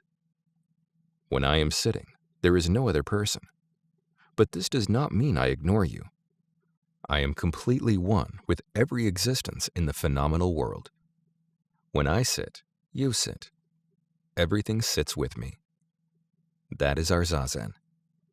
When you sit, everything sits with you, and everything makes up the quality of your being. I am a part of you. I go into the quality of your being. So in this practice, we have absolute liberation from everything else. If you understand this secret, there is no difference between Zen practice and your everyday life. You can interpret everything as you wish. A wonderful painting is the result of the feeling in your fingers. If you have the feeling of the thickness of the ink in your brush, the painting is already there before you paint. When you dip your brush into the ink, you already know the result of your drawing, or else you cannot paint. But before you do something, being is there. The result is there. Even though you look as if you were sitting quietly, all your activity, past and present, is included. And the result of your sitting is also already there. You are not resting at all. All the activity is included within you. That is your being. So all results of your practice are included in your sitting. This is our practice, our Zazen. Dogen Zenji became interested in Buddhism as a boy as he watched the smoke from an incense stick burning by his dead mother's body, and he felt the evanescence of our life. This feeling grew within him and finally resulted in his attainment of enlightenment and the development of his deep philosophy. When he saw the smoke from the incense stick and felt the evanescence of life, he felt very lonely. But that lonely feeling became stronger and stronger and flowered into enlightenment when he was 28 years old. And at the moment of enlightenment, he exclaimed, "There is no body and no mind." When he said, "no body and no mind," all his being in that moment became a flashing into the vast phenomenal world. A flashing which included everything, which covered everything, and which had immense quality in it. All the phenomenal world was included within it, an absolute independent existence. That was his enlightenment. Starting from the lonely feeling of the evanescence of life, he attained the powerful experience of the quality of his being. He said, "I have dropped off mind and body." Because you think you have body or mind, you have lonely feelings.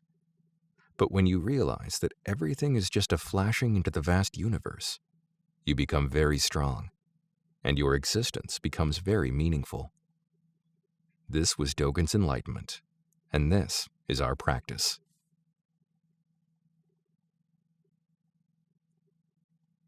Naturalness. Moment after moment, everyone comes out from nothingness. This is the true joy of life. There is a big misunderstanding about the idea of naturalness. Most people who come to us believe in some freedom or naturalness, but their understanding is what we call Jinin Kengedo, or heretical naturalness. Jinin Kengedo means that there is no need to be formal, just a kind of let-alone policy or sloppiness. That is naturalness for most people, but that is not the naturalness we mean.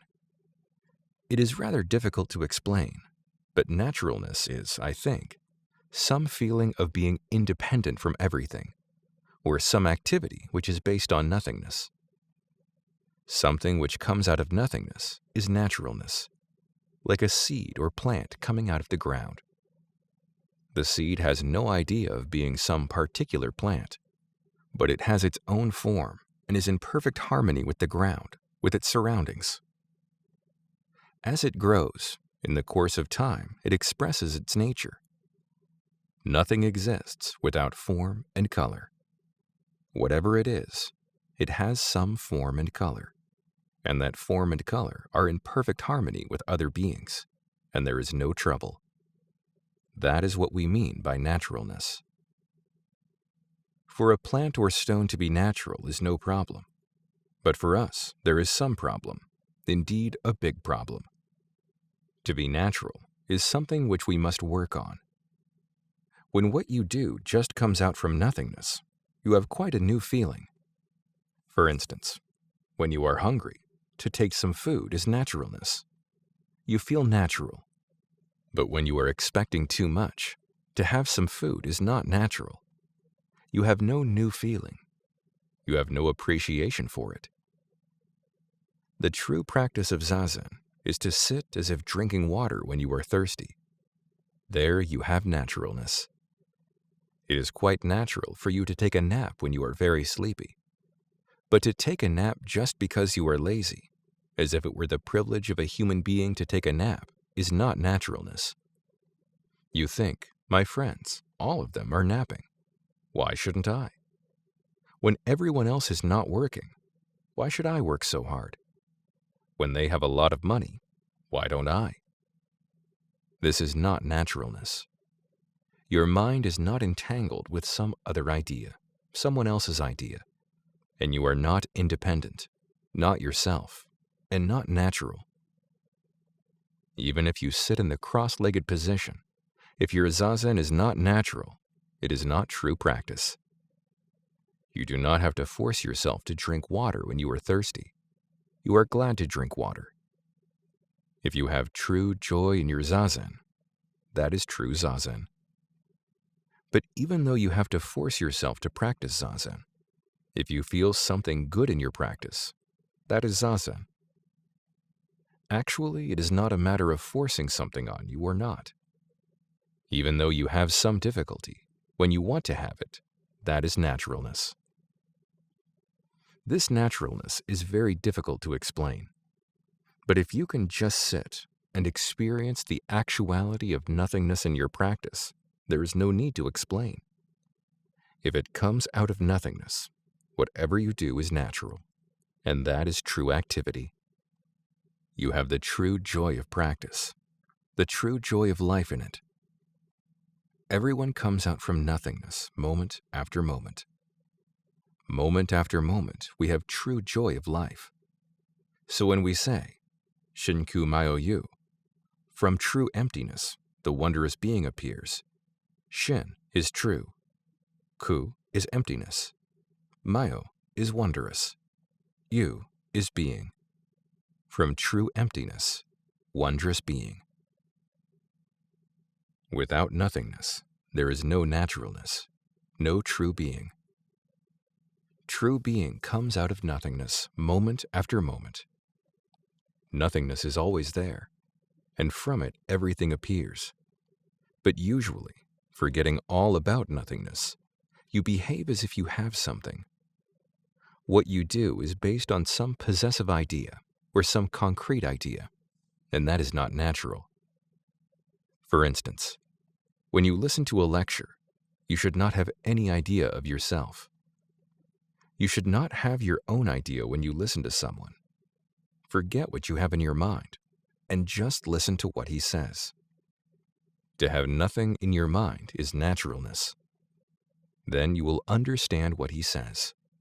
But if you have some idea to compare with what he says, you will not hear everything. Your understanding will be one-sided. That is not naturalness. When you do something, you should be completely involved in it. You should devote yourself to it completely. Then you have nothing. So if there is no true emptiness in your activity, it is not natural. Most people insist on some idea. Recently, the younger generation talks about love. Love, love, love. Their minds are full of love. And when they study Zen, if what I say does not accord with the idea they have of love, they will not accept it. They are quite stubborn, you know. You may be amazed. Of course, not all, but some have a very, very hard attitude. That is not naturalness at all. Even though they talk about love and freedom or naturalness, they do not understand these things, and they cannot understand what Zen is in that way. If you want to study Zen, you should forget all of your previous ideas and just practice Zazen, and see what kind of experience you have in your practice. That is naturalness. Whatever you do, this attitude is necessary. Sometimes we say Nayu Nan Shin, soft or flexible mind. Nayu is soft feeling. Nan is something which is not hard. Shin is mind. Nayu Nan Shin means a smooth, natural mind. When you have that mind, you have the joy of life. When you lose it, you lose everything. You have nothing. Although you think you have something, you have nothing. But when all you do is come out of nothingness, then you have everything. Do you understand? That is what we mean by naturalness.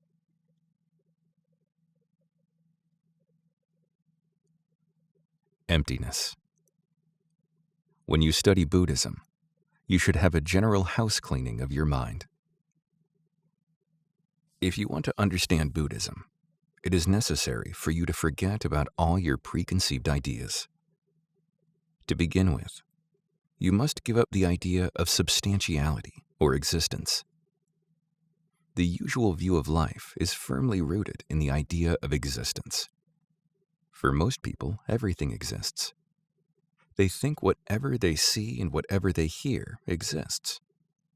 Of course, the birds we see and hear exist. It exists. But what I mean by that may not be exactly what you mean.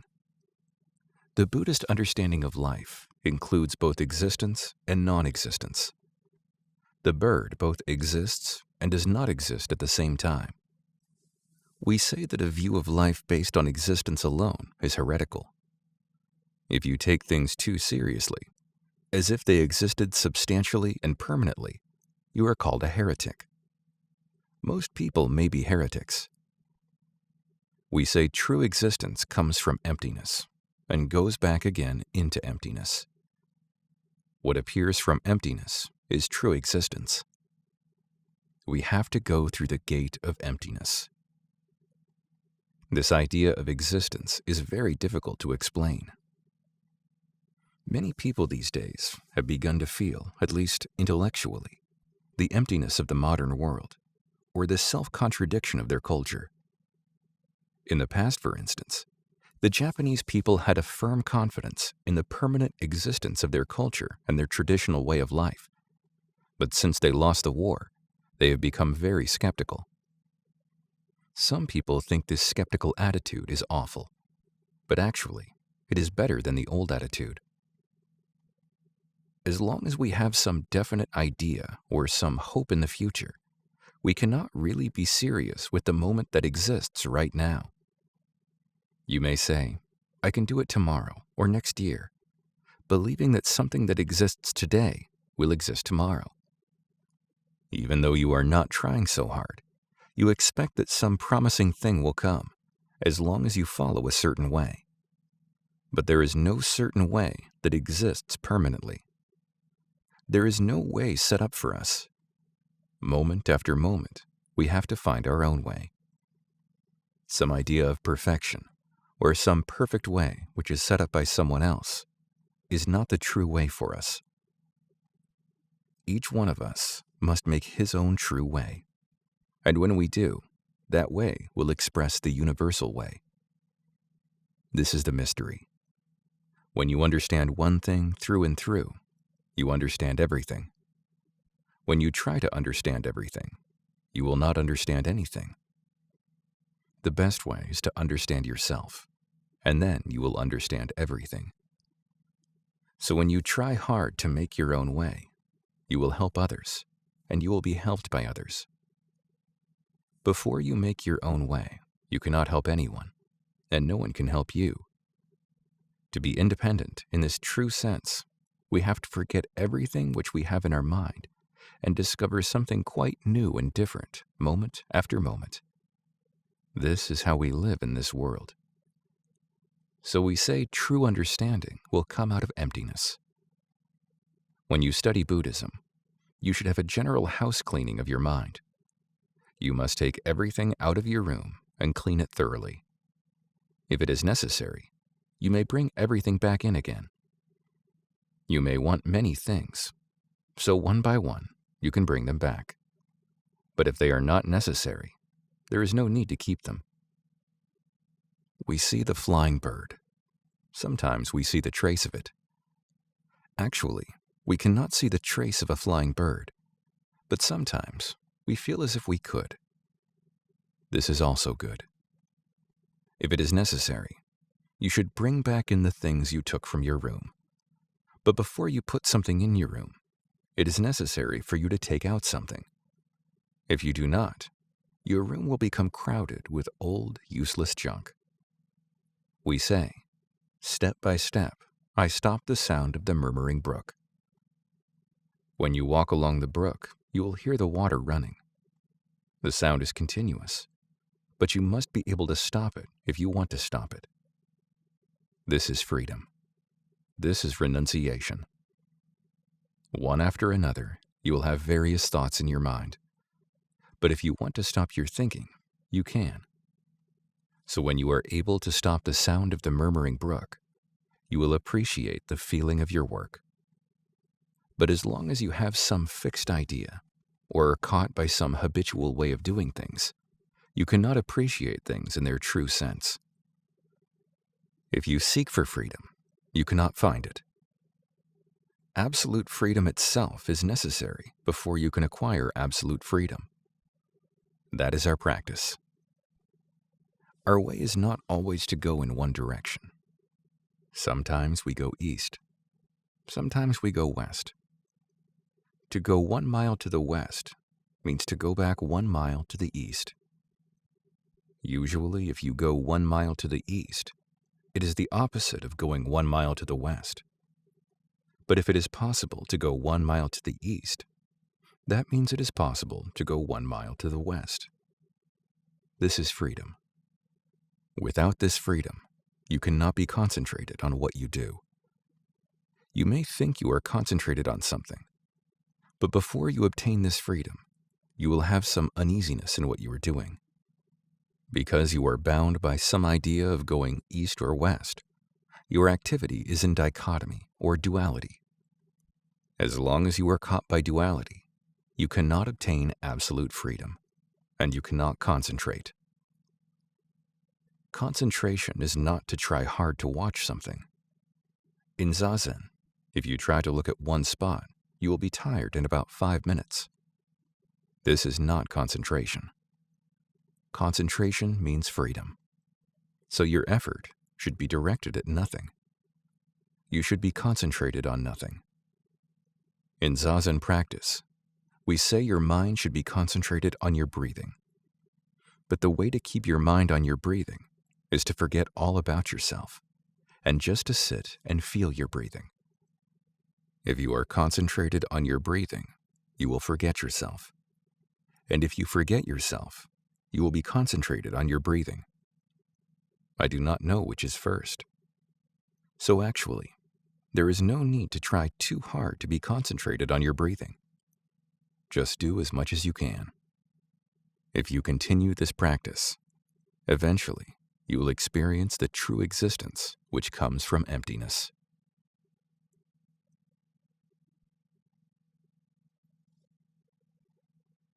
Readiness. Mindfulness. It is the readiness of the mind that is wisdom. In the Prajnaparamita Sutra, the most important point, of course, is the idea of emptiness. Before we understand the idea of emptiness, everything seems to exist substantially. But after we realize the emptiness of things, everything becomes real, not substantial. When we realize that everything we see is a part of emptiness, we can have no attachment to any existence. We realize that everything is just a tentative form and color. Thus, we realize the true meaning of each tentative existence. When we first hear that everything is a tentative existence, most of us are disappointed. But this disappointment comes from a wrong view of man and nature. It is because our way of observing things is deeply rooted in our self-centered ideas that we are disappointed when we find everything has only a tentative existence. But when we actually realize this truth, we will have no suffering. The sutra says, Bodhisattva Avalokitesvara observed that everything is emptiness. Thus, he forsakes all suffering. It was not after he realized this truth that he overcame suffering. To realize this fact is itself to be relieved from suffering. So realization of the truth is salvation itself. We say to realize, but the realization of the truth is always near at hand. It is not after we practice Zazen that we realize the truth. Even before we practice Zazen, realization is there. It is not after we understand the truth that we attain enlightenment. To realize the truth is to live, to exist here and now. So it is not a matter of understanding or of practice. It is an ultimate fact. In this sutra, Buddha is referring to the ultimate fact that we always face moment after moment. This point is very important. This is Bodhidharma Zazen. Even before we practice it, enlightenment is there. But usually we understand the practice of Zazen and enlightenment as two different things. Here is practice, like a pair of glasses. And when we use the practice, like putting the glasses on, we see enlightenment. This is the wrong understanding.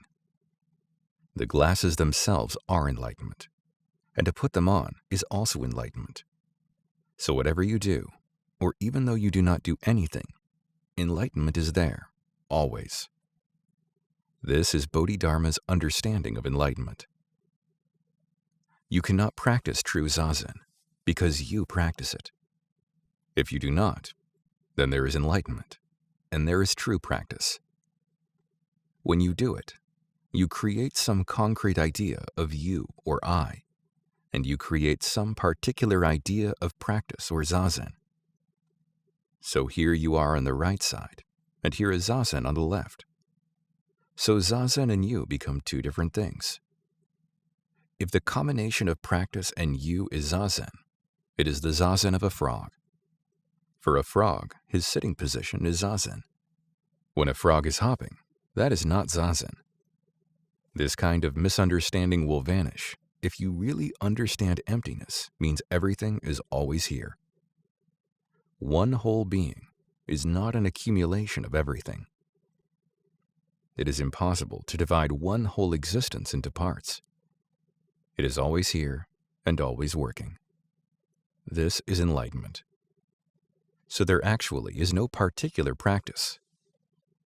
In the sutra it says, there are no eyes, no ears, no nose, no tongue, no body or mind. This no mind is Zen mind, which includes everything. The important thing in our understanding is to have a smooth, free-thinking way of observation. We have to think and to observe things without stagnation. We should accept things as they are without difficulty. Our mind should be soft and open enough to understand things as they are. When our thinking is soft, it is called imperturbable thinking. This kind of thinking is always stable. It is called mindfulness. Thinking which is divided in many ways is not true thinking. Concentration should be present in our thinking. This is mindfulness. Whether you have an object or not, your mind should be stable, and your mind should not be divided. This is Zazen. It is not necessary to make an effort to think in a particular way. Your thinking should not be one-sided. We just think with our whole mind, and see things as they are without any effort.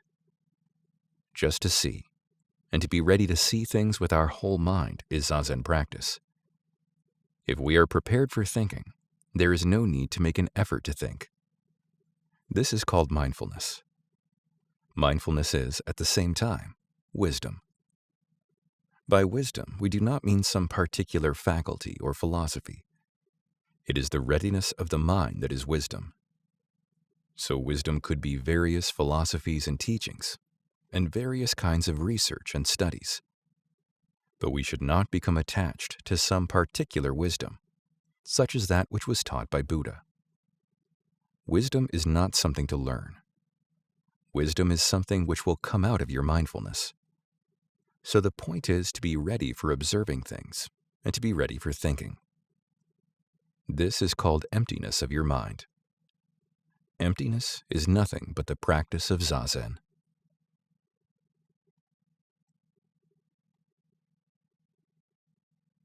Believing in nothing. In our everyday life, our thinking is 99% self-centered. Why do I have suffering? Why do I have trouble? I discovered that it is necessary, absolutely necessary, to believe in nothing. That is, we have to believe in something which has no form and no color, something which exists before all forms and colors appear. This is a very important point. No matter what God or doctrine you believe in, if you become attached to it, your belief will be based more or less on a self-centered idea. You strive for a perfect faith in order to save yourself, but it will take time to attain such a perfect faith. You'll be involved in an idealistic practice. In constantly seeking to actualize your ideal, you will have no time for composure. But if you are always prepared for accepting everything we see as something appearing from nothing, knowing that there is some reason why a phenomenal existence of such and such form and color appears, then at that moment you will have perfect composure. When you have a headache, there is some reason why you have a headache. If you know why you have a headache, you will feel better. But if you do not know why, you may say, "Oh, I have a terrible headache. Maybe it is because of my bad practice. If my meditation or Zen practice were better, I wouldn't have this kind of trouble." If you understand conditions in this way, you will not have perfect faith in yourself or in your practice until you attain perfection. You will be so busy trying that I'm afraid you will have no time to attain perfect practice, so you may have to keep your headache all the time. This is a rather silly kind of practice. This kind of practice will not work. But if you believe in something which exists before you had the headache, and if you know the reason why you have the headache, then you will feel better naturally. To have a headache will be all right, because you are healthy enough to have a headache. If you have a stomach ache, your stomach is healthy enough to have pain. But if your stomach becomes accustomed to this poor condition, you will have no pain. That is awful. You will be coming to the end of your life from your stomach trouble. So it is absolutely necessary for everyone to believe in nothing. But I do not mean voidness. There is something. But that something is something which is always prepared for taking some particular form, and it has some rules, or theory, or truth in its activity. This is called Buddha nature, or Buddha himself. When this existence is personified, we call it Buddha. When we understand it as the ultimate truth, we call it Dharma. And when we accept the truth and act as a part of the Buddha, or according to the theory, we call ourselves Sangha. But even though there are 3 Buddha forms, it is one existence which has no form or color, and it is always ready to take form and color. This is not just a theory. This is not just the teaching of Buddhism. This is the absolutely necessary understanding of our life. Without this understanding, our religion will not help us. We will be bound by our religion, and we will have more trouble because of it. If you become the victim of Buddhism, I may be very happy, but you will not be so happy. So this kind of understanding is very, very important. While you are practicing Zazen, you may hear the rain dropping from the roof in the dark. Later, the wonderful mist will be coming through the big trees. And still later, when people start to work, they will see the beautiful mountains. But some people will be annoyed if they hear the rain when they are lying in their beds in the morning, because they do not know that later they will see the beautiful sun rising from the east. If our mind is concentrated on ourselves, we will have this kind of worry. But if we accept ourselves as the embodiment of truth, or Buddha nature, we will have no worry. We will think, now it is raining, but we don't know what will happen in the next moment. By the time we go out, it may be a beautiful day, or a stormy day. Since we don't know, let's appreciate the sound of the rain now. This kind of attitude is the right attitude. If you understand yourself as a temporal embodiment of the truth, you will have no difficulty whatsoever. You will appreciate your surroundings, and you will appreciate yourself as a wonderful part of Buddha's great activity, even in the midst of difficulties. This is our way of life. Using the Buddhist terminology, we should begin with enlightenment and proceed to practice, and then to thinking. Usually thinking is rather self-centered. In our everyday life, our thinking is 99% self-centered. Why do I have suffering? Why do I have trouble? This kind of thinking is 99% of our thinking. For example, when we start to study science or read a difficult sutra, we very soon become sleepy or drowsy. But we are always wide awake and very much interested in our self-centered thinking. But if enlightenment comes first, before thinking, before practice, your thinking and your practice will not be self-centered. By enlightenment, I mean believing in nothing. Believing in something which has no form or no color, which is ready to take form or color. This enlightenment is the immutable truth. It is on this original truth that our activity, our thinking, and our practice should be based.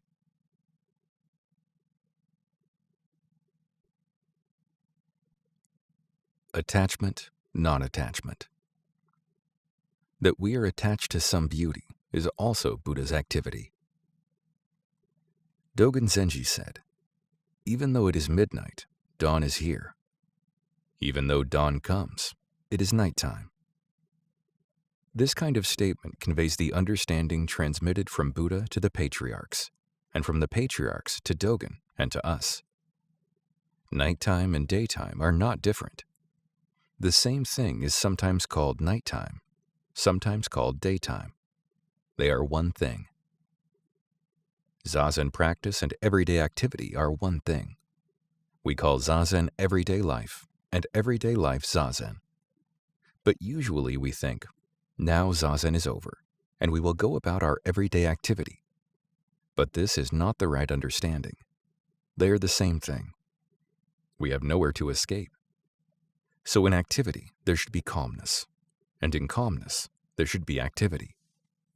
Calmness and activity are not different. Each existence depends on something else.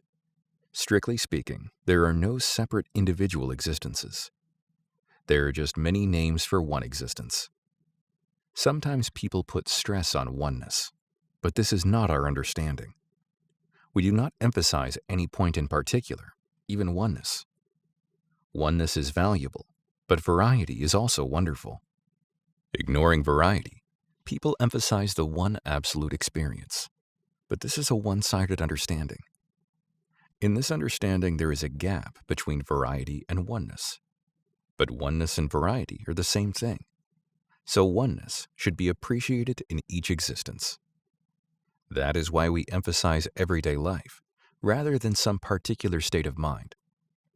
We should find the reality in each moment and in each phenomenon. This is a very important point. Dogen Zenji said, "Although everything has Buddha nature, we love flowers and we do not care for weeds. This is true of human nature. But that we are attached to some beauty is itself Buddha's activity. That we do not care for weeds is also Buddha's activity.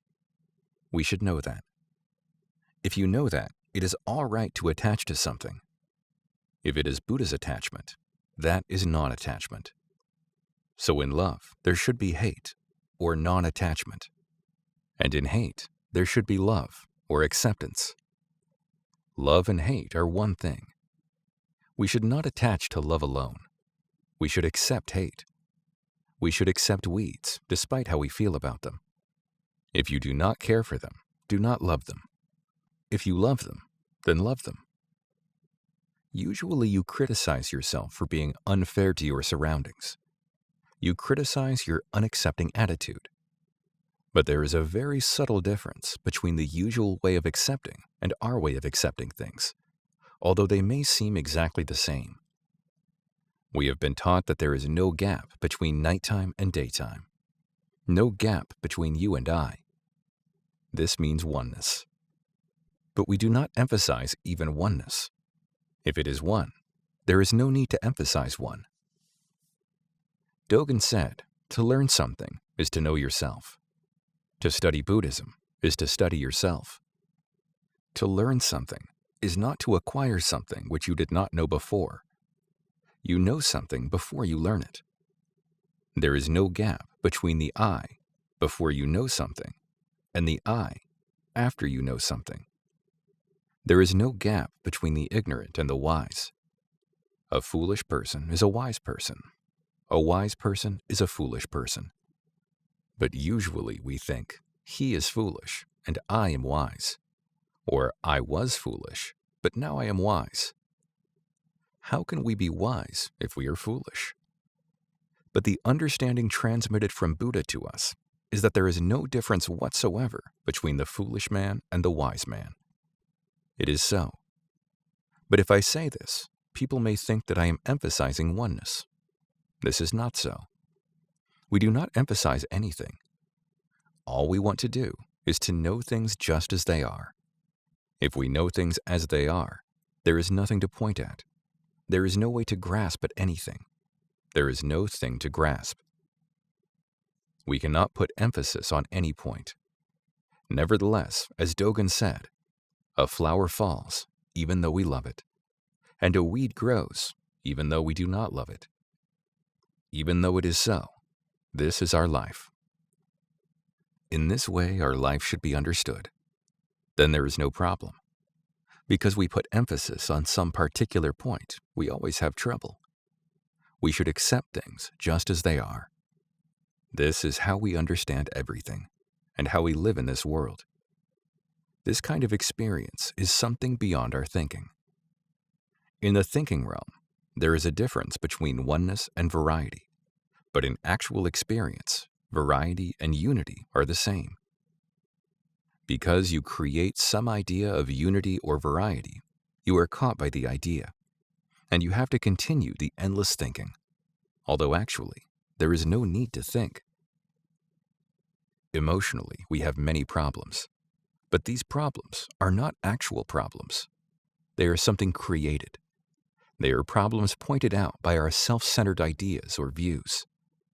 Because we point out something, there are problems. But actually, it is not possible to point out anything in particular. Happiness is sorrow. Sorrow is happiness. There is happiness in difficulty, difficulty in happiness. Even though the ways we feel are different, they are not really different. In essence, they are the same. This is the true understanding transmitted from Buddha to us.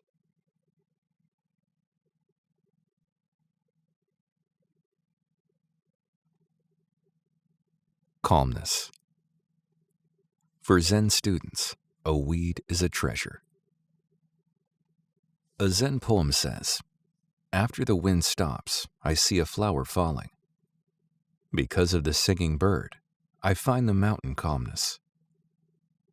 Before something happens in the realm of calmness, we do not feel the calmness. Only when something happens within it do we find the calmness. There is a Japanese saying, "For the moon, there is the cloud.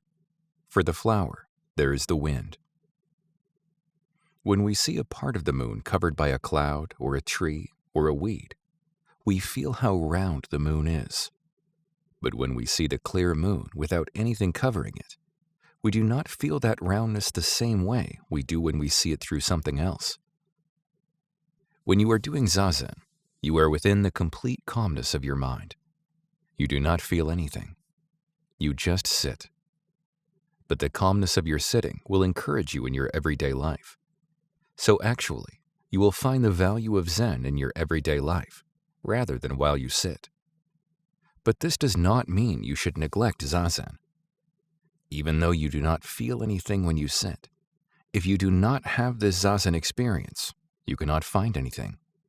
You just find weeds, or trees, or clouds in your everyday life. You do not see the moon. That is why you are always complaining about something. But for Zen students, a weed, which for most people is worthless, is a treasure. With this attitude, whatever you do, life becomes an art. When you practice Zazen, you should not try to attain anything. You should just sit in the complete calmness of your mind and not rely on anything. Just keep your body straight without leaning over or against something. To keep your body straight means not to rely on anything. In this way, physically and mentally, you will obtain complete calmness. But to rely on something, or to try to do something in Zazen, is dualistic and not complete calmness. In our everyday life, we are usually trying to do something, trying to change something into something else, or trying to attain something. Just this trying is already in itself an expression of our true nature. The meaning lies in the effort itself. We should find out the meaning of our effort before we attain something. So Dogen said, we should attain enlightenment before we attain enlightenment. It is not after attaining enlightenment that we find its true meaning. The trying to do something in itself is enlightenment. When we are in difficulty or distress, there we have enlightenment. When we are in defilement, there we should have composure. Usually, we find it very difficult to live in the evanescence of life, but it is only within the evanescence of life that we can find the joy of eternal life. By continuing your practice with this sort of understanding, you can improve yourself. But if you try to attain something without this understanding, you cannot work on it properly. You lose yourself in the struggle for your goal. You achieve nothing. You just continue to suffer in your difficulties. But with right understanding, you can make some progress. Then whatever you do, even though not perfect, will be based on your inmost nature. And little by little, something will be achieved. Which is more important, to attain enlightenment, or to attain enlightenment before you attain enlightenment? To make $1 million, or to enjoy your life in your effort, little by little, even though it is impossible to make that million?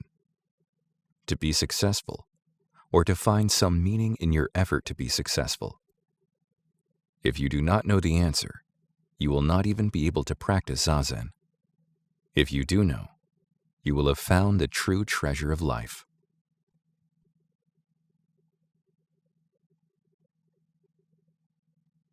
Experience, not philosophy. There is something blasphemous in talking about how Buddhism is perfect as a philosophy, or teaching without knowing what it actually is. Although there are many people in this country who are interested in Buddhism, few of them are interested in its pure form. Most are interested in studying the teaching or the philosophy of Buddhism. Comparing it to other religions, they appreciate how satisfying Buddhism is intellectually. But whether Buddhism is philosophically deep or good or perfect is not the point. To keep our practice in its pure form is our purpose. Sometimes I feel there is something blasphemous in talking about how Buddhism is perfect as a philosophy, or teaching without knowing what it actually is. To practice Zazen with a group is the most important thing for Buddhism, and for us, because this practice is the original way of life. Without knowing the origin of things, we cannot appreciate the result of our life's effort. Our effort must have some meaning. To find the meaning of our effort is to find the original source of our effort. We should not be concerned about the result of our effort before we know its origin. If the origin is not clear and pure, our effort will not be pure, and its result will not satisfy us. When we resume our original nature and incessantly make our effort from this base, we will appreciate the result of our effort moment after moment, day after day, year after year. This is how we should appreciate our life. Those who are attached only to the result of their effort will not have any chance to appreciate it, because the result will never come. But if moment by moment your effort arises from its pure joy, all you do will be good, and you will be satisfied with whatever you do. Zazen practice is the practice in which we resume our pure way of life, beyond any gaining idea, and beyond fame and profit. By practice, we just keep our original nature as it is. There is no need to intellectualize about what our pure original nature is, because it is beyond our intellectual understanding, and there is no need to appreciate it, because it is beyond our appreciation. So just to sit, without any idea of gain, and with the purest intention, to remain as quiet as our original nature, this is our practice. In the Zendo, there is nothing fancy. We just come and sit. After communicating with each other, we go home and resume our own everyday activity as a continuity of our pure practice, enjoying our true way of life. Yet this is very unusual. Wherever I go, people ask me, "What is Buddhism?" with their notebooks ready to write down my answer. You can imagine how I feel. But here, we just practice Zazen. That is all we do, and we are happy in this practice. For us, there is no need to understand what Zen is. We are practicing Zazen. So for us, there is no need to know what Zen is intellectually. This is, I think, very unusual for American society. In America, there are many patterns of life and many religions, so it may seem quite natural to talk about the differences between the various religions and compare one with the other. But for us, there is no need to compare Buddhism to Christianity. Buddhism is Buddhism, and Buddhism is our practice. We do not even know what we are doing when we just practice with a pure mind, so we cannot compare our way to some other religion. Some people may say that Zen Buddhism is not religion. Maybe that is so. Or maybe Zen Buddhism is religion before religion. So it might not be religion in the usual sense. But it is wonderful. And even though we do not study what it is intellectually, even though we do not have any cathedral or fancy ornaments, it is possible to appreciate our original nature. This is, I think, quite unusual.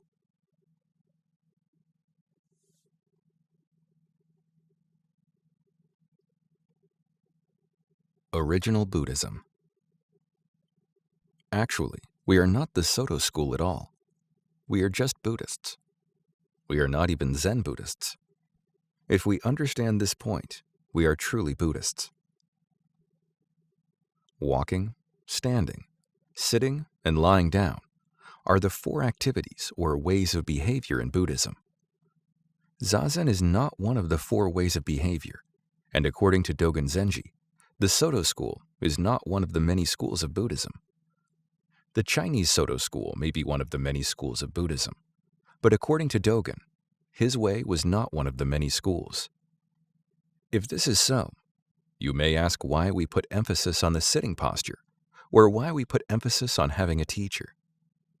The reason is because Zazen is not just one of the 4 ways of behavior.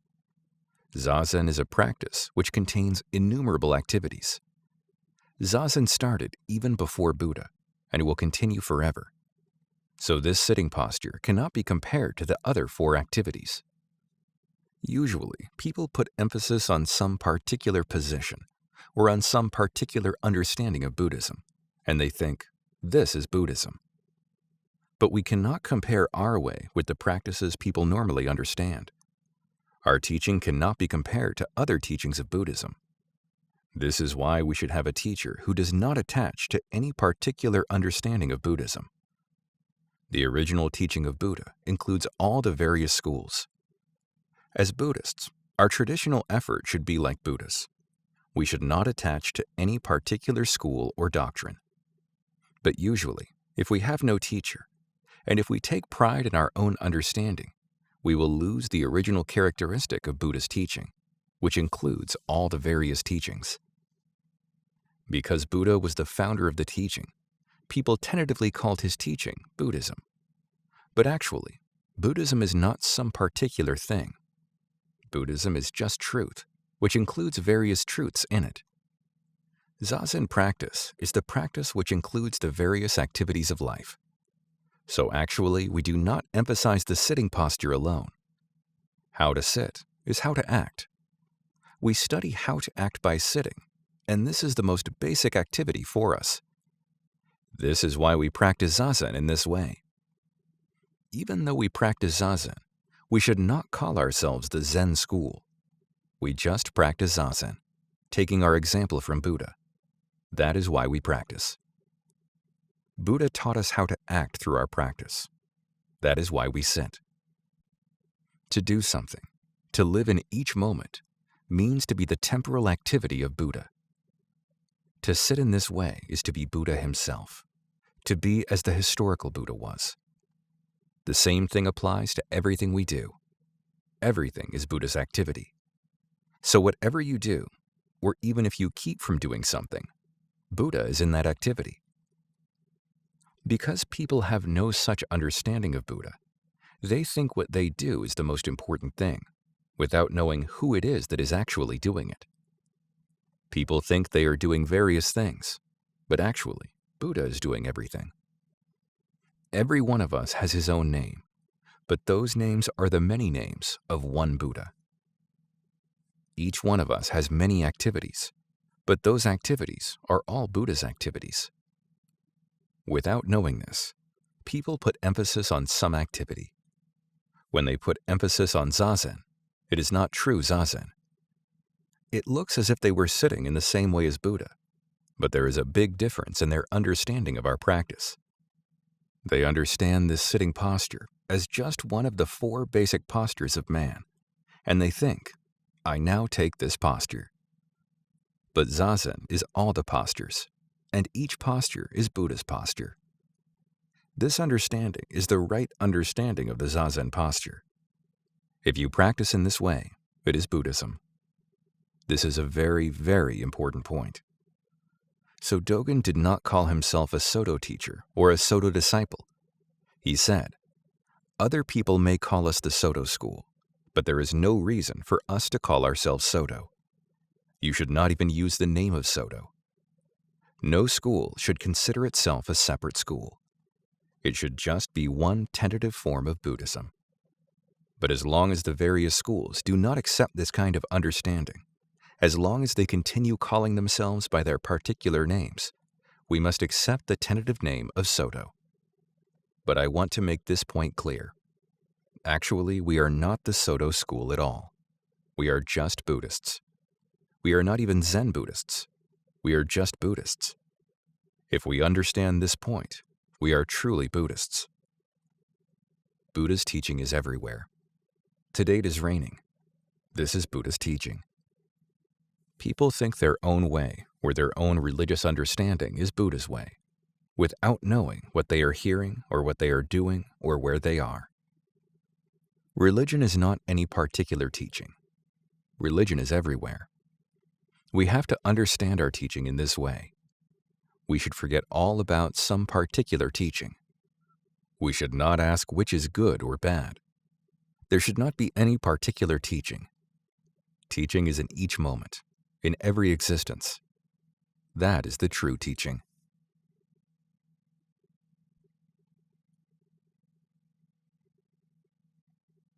Beyond consciousness. To realize pure mind in your delusion is practice. If you try to expel the delusion, it will only persist the more. Just say, oh, this is just delusion, and do not be bothered by it. We should establish our practice where there is no practice or enlightenment. As long as we practice Zazen in the area where there is practice and enlightenment, there is no chance to make perfect peace for ourselves. In other words, we must firmly believe in our true nature. Our true nature is beyond our conscious experience. It is only in our conscious experience that we find practice and enlightenment, or good and bad. But whether or not we have experience of our true nature, what exists there, beyond consciousness, actually exists. And it is there that we have to establish the foundation of our practice. Even to have a good thing in your mind is not so good.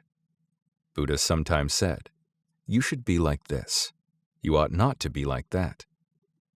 But to have what he says in your mind is not so good. it is a kind of burden for you, and you may not actually feel so good. In fact, to harbor some ill will may even be better than to have some idea in your mind of what is good or of what you ought to do. To have some mischievous idea in your mind is sometimes very agreeable. That is true. Actually, good and bad is not the point. Whether or not you make yourself peaceful is the point, and whether or not you stick to it. When you have something in your consciousness, you do not have perfect composure. The best way towards perfect composure is to forget everything. Then your mind is calm, and it is wide and clear enough to see and feel things as they are without any effort.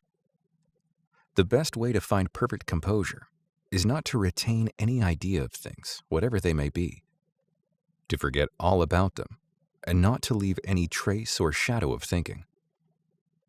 But if you try to stop your mind, or try to go beyond your conscious activity, that will only be another burden for you. I have to stop my mind in my practice, but I cannot. My practice is not so good. This kind of idea is also the wrong way of practice. Do not try to stop your mind, but leave everything as it is. Then things will not stay in your mind so long. Things will come as they come, and go as they go. Then eventually, your clear, empty mind will last fairly long. So to have a firm conviction in the original emptiness of your mind is the most important thing in your practice. In Buddhist scriptures, we sometimes use vast analogies in an attempt to describe empty mind. Sometimes we use an astronomically great number, so great it is beyond counting. This means to give up calculating. If it is so great that you cannot count it, then you will lose your interest and eventually give up. This kind of description may also give rise to a kind of interest in the innumerable number, which will help you to stop thinking of your small mind. But it is when you sit in Zazen that you will have the most pure, genuine experience of the empty state of mind. Actually, emptiness of mind is not even a state of mind, but the original essence of mind, which Buddha and the sixth patriarch experienced. Essence of mind, original face, Buddha nature, emptiness. All these words mean the absolute calmness of our mind. You know how to rest physically. You do not know how to rest mentally. Even though you lie in your bed, your mind is still busy. Even if you sleep, your mind is busy dreaming. Your mind is always in intense activity. This is not so good. We should know how to give up our thinking mind, our busy mind. In order to go beyond our thinking faculty, it is necessary to have a firm conviction in the emptiness of your mind. Believing firmly in the perfect rest of our mind, we should resume our pure original state. Dogen Zenji said, "You should establish your practice in your delusion." Even though you think you are in delusion, your pure mind is there.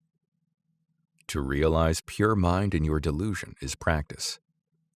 If you have pure mind, essential mind in your delusion, the delusion will vanish.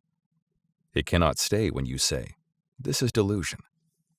It will be very much ashamed. It will run away. So you should establish your practice in your delusion. To have delusion is practice. This is to attain enlightenment before you realize it. Even though you do not realize it, you have it. So when you say, "This is delusion," that is actually enlightenment itself. If you try to expel the delusion, it will only persist the more, and your mind will become busier and busier trying to cope with it. This is not so good. Just say, "Oh, this is just delusion," and do not be bothered by it. When you just observe the delusion, you have your true mind, your calm, peaceful mind. When you start to cope with it, you will be involved in delusion. So whether or not you attain enlightenment, just to sit in Zazen is enough. When you try to attain enlightenment, then you have a big burden on your mind. Your mind will not be clear enough to see things as they are. If you truly see things as they are, then you will see things as they should be. On the one hand, we should attain enlightenment. That is how things should be. But on the other hand, as long as we are physical beings, in reality, it is pretty hard to attain enlightenment. That is how things actually are in this moment. But if we start to sit, both sides of our nature will be brought up, and we will see things both as they are and as they should be. Because we are not good right now, we want to be better. But when we attain the transcendental mind, we go beyond things as they are and as they should be. In the emptiness of our original mind, they are one. And there we find our perfect composure. Usually, religion develops itself in the realm of consciousness, seeking to perfect its organization, building beautiful buildings, creating music, evolving a philosophy, and so forth. These are religious activities in the conscious world. But Buddhism emphasizes the world of unconsciousness. The best way to develop Buddhism is to sit in Zazen, just to sit, with a firm conviction in our true nature. This way is much better than to read books or study the philosophy of Buddhism. Of course, it is necessary to study the philosophy. It will strengthen your conviction. Buddhist philosophy is so universal and logical that it is not just the philosophy of Buddhism, but of life itself. The purpose of Buddhist teaching is to point to life itself existing beyond consciousness in our pure original mind. All Buddhist practices were built up to protect this true teaching, not to propagate Buddhism in some wonderful mystic way. So when we discuss religion, it should be in the most common and universal way. We should not try to propagate our way by wonderful philosophical thought. In some ways, Buddhism is rather polemical, with some feeling of controversy in it, because the Buddhist must protect his way from mystic or magical interpretations of religion. But philosophical discussion will not be the best way to understand Buddhism. If you want to be a sincere Buddhist, the best way is to sit. We are very fortunate to have a place to sit in this way. I want you to have a firm, wide, imperturbable conviction in your Zazen of just sitting. Just to sit. That is enough.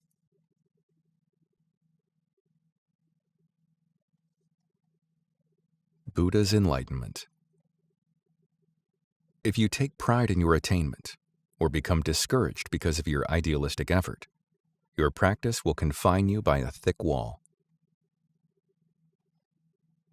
I am very glad to be here on the day Buddha attained enlightenment under the Bo tree. When he attained enlightenment under the Bo tree, he said, "It is wonderful to see Buddha nature in everything and in each individual." What he meant was that when we practice Zazen, we have Buddha nature, and each of us is Buddha himself. By practice, he did not mean just to sit under the Bo tree, or to sit in the cross-legged posture. It is true that this posture is the basic one or original way for us, but actually what Buddha meant was that mountains, trees, flowing water, flowers, and plants, everything as it is the way Buddha is. It means everything is taking Buddha's activity, each thing in its own way. But the way each thing exists is not to be understood by itself in its own realm of consciousness. What we see or what we hear is just a part or a limited idea of what we actually are. But when we just are, each just existing in his own way, we are expressing Buddha himself. In other words, when we practice something such as Zazen, then there is Buddha's way, or Buddha nature. When we ask what Buddha nature is, it vanishes. But when we just practice Zazen, we have full understanding of it. The only way to understand Buddha nature is just to practice Zazen, just to be here as we are. So what Buddha meant by Buddha nature was to be there as he was, beyond the realm of consciousness. Buddha nature is our original nature. We have it before we practice Zazen, and before we acknowledge it in terms of consciousness. So in this sense, whatever we do is Buddha's activity. If you want to understand it, you cannot understand it. When you give up trying to understand it, true understanding is always there. Usually after Zazen, I give a talk. But the reason people come is not just to listen to my talk, but to practice Zazen. We should never forget this point. The reason I talk is to encourage you to practice Zazen in Buddha's way.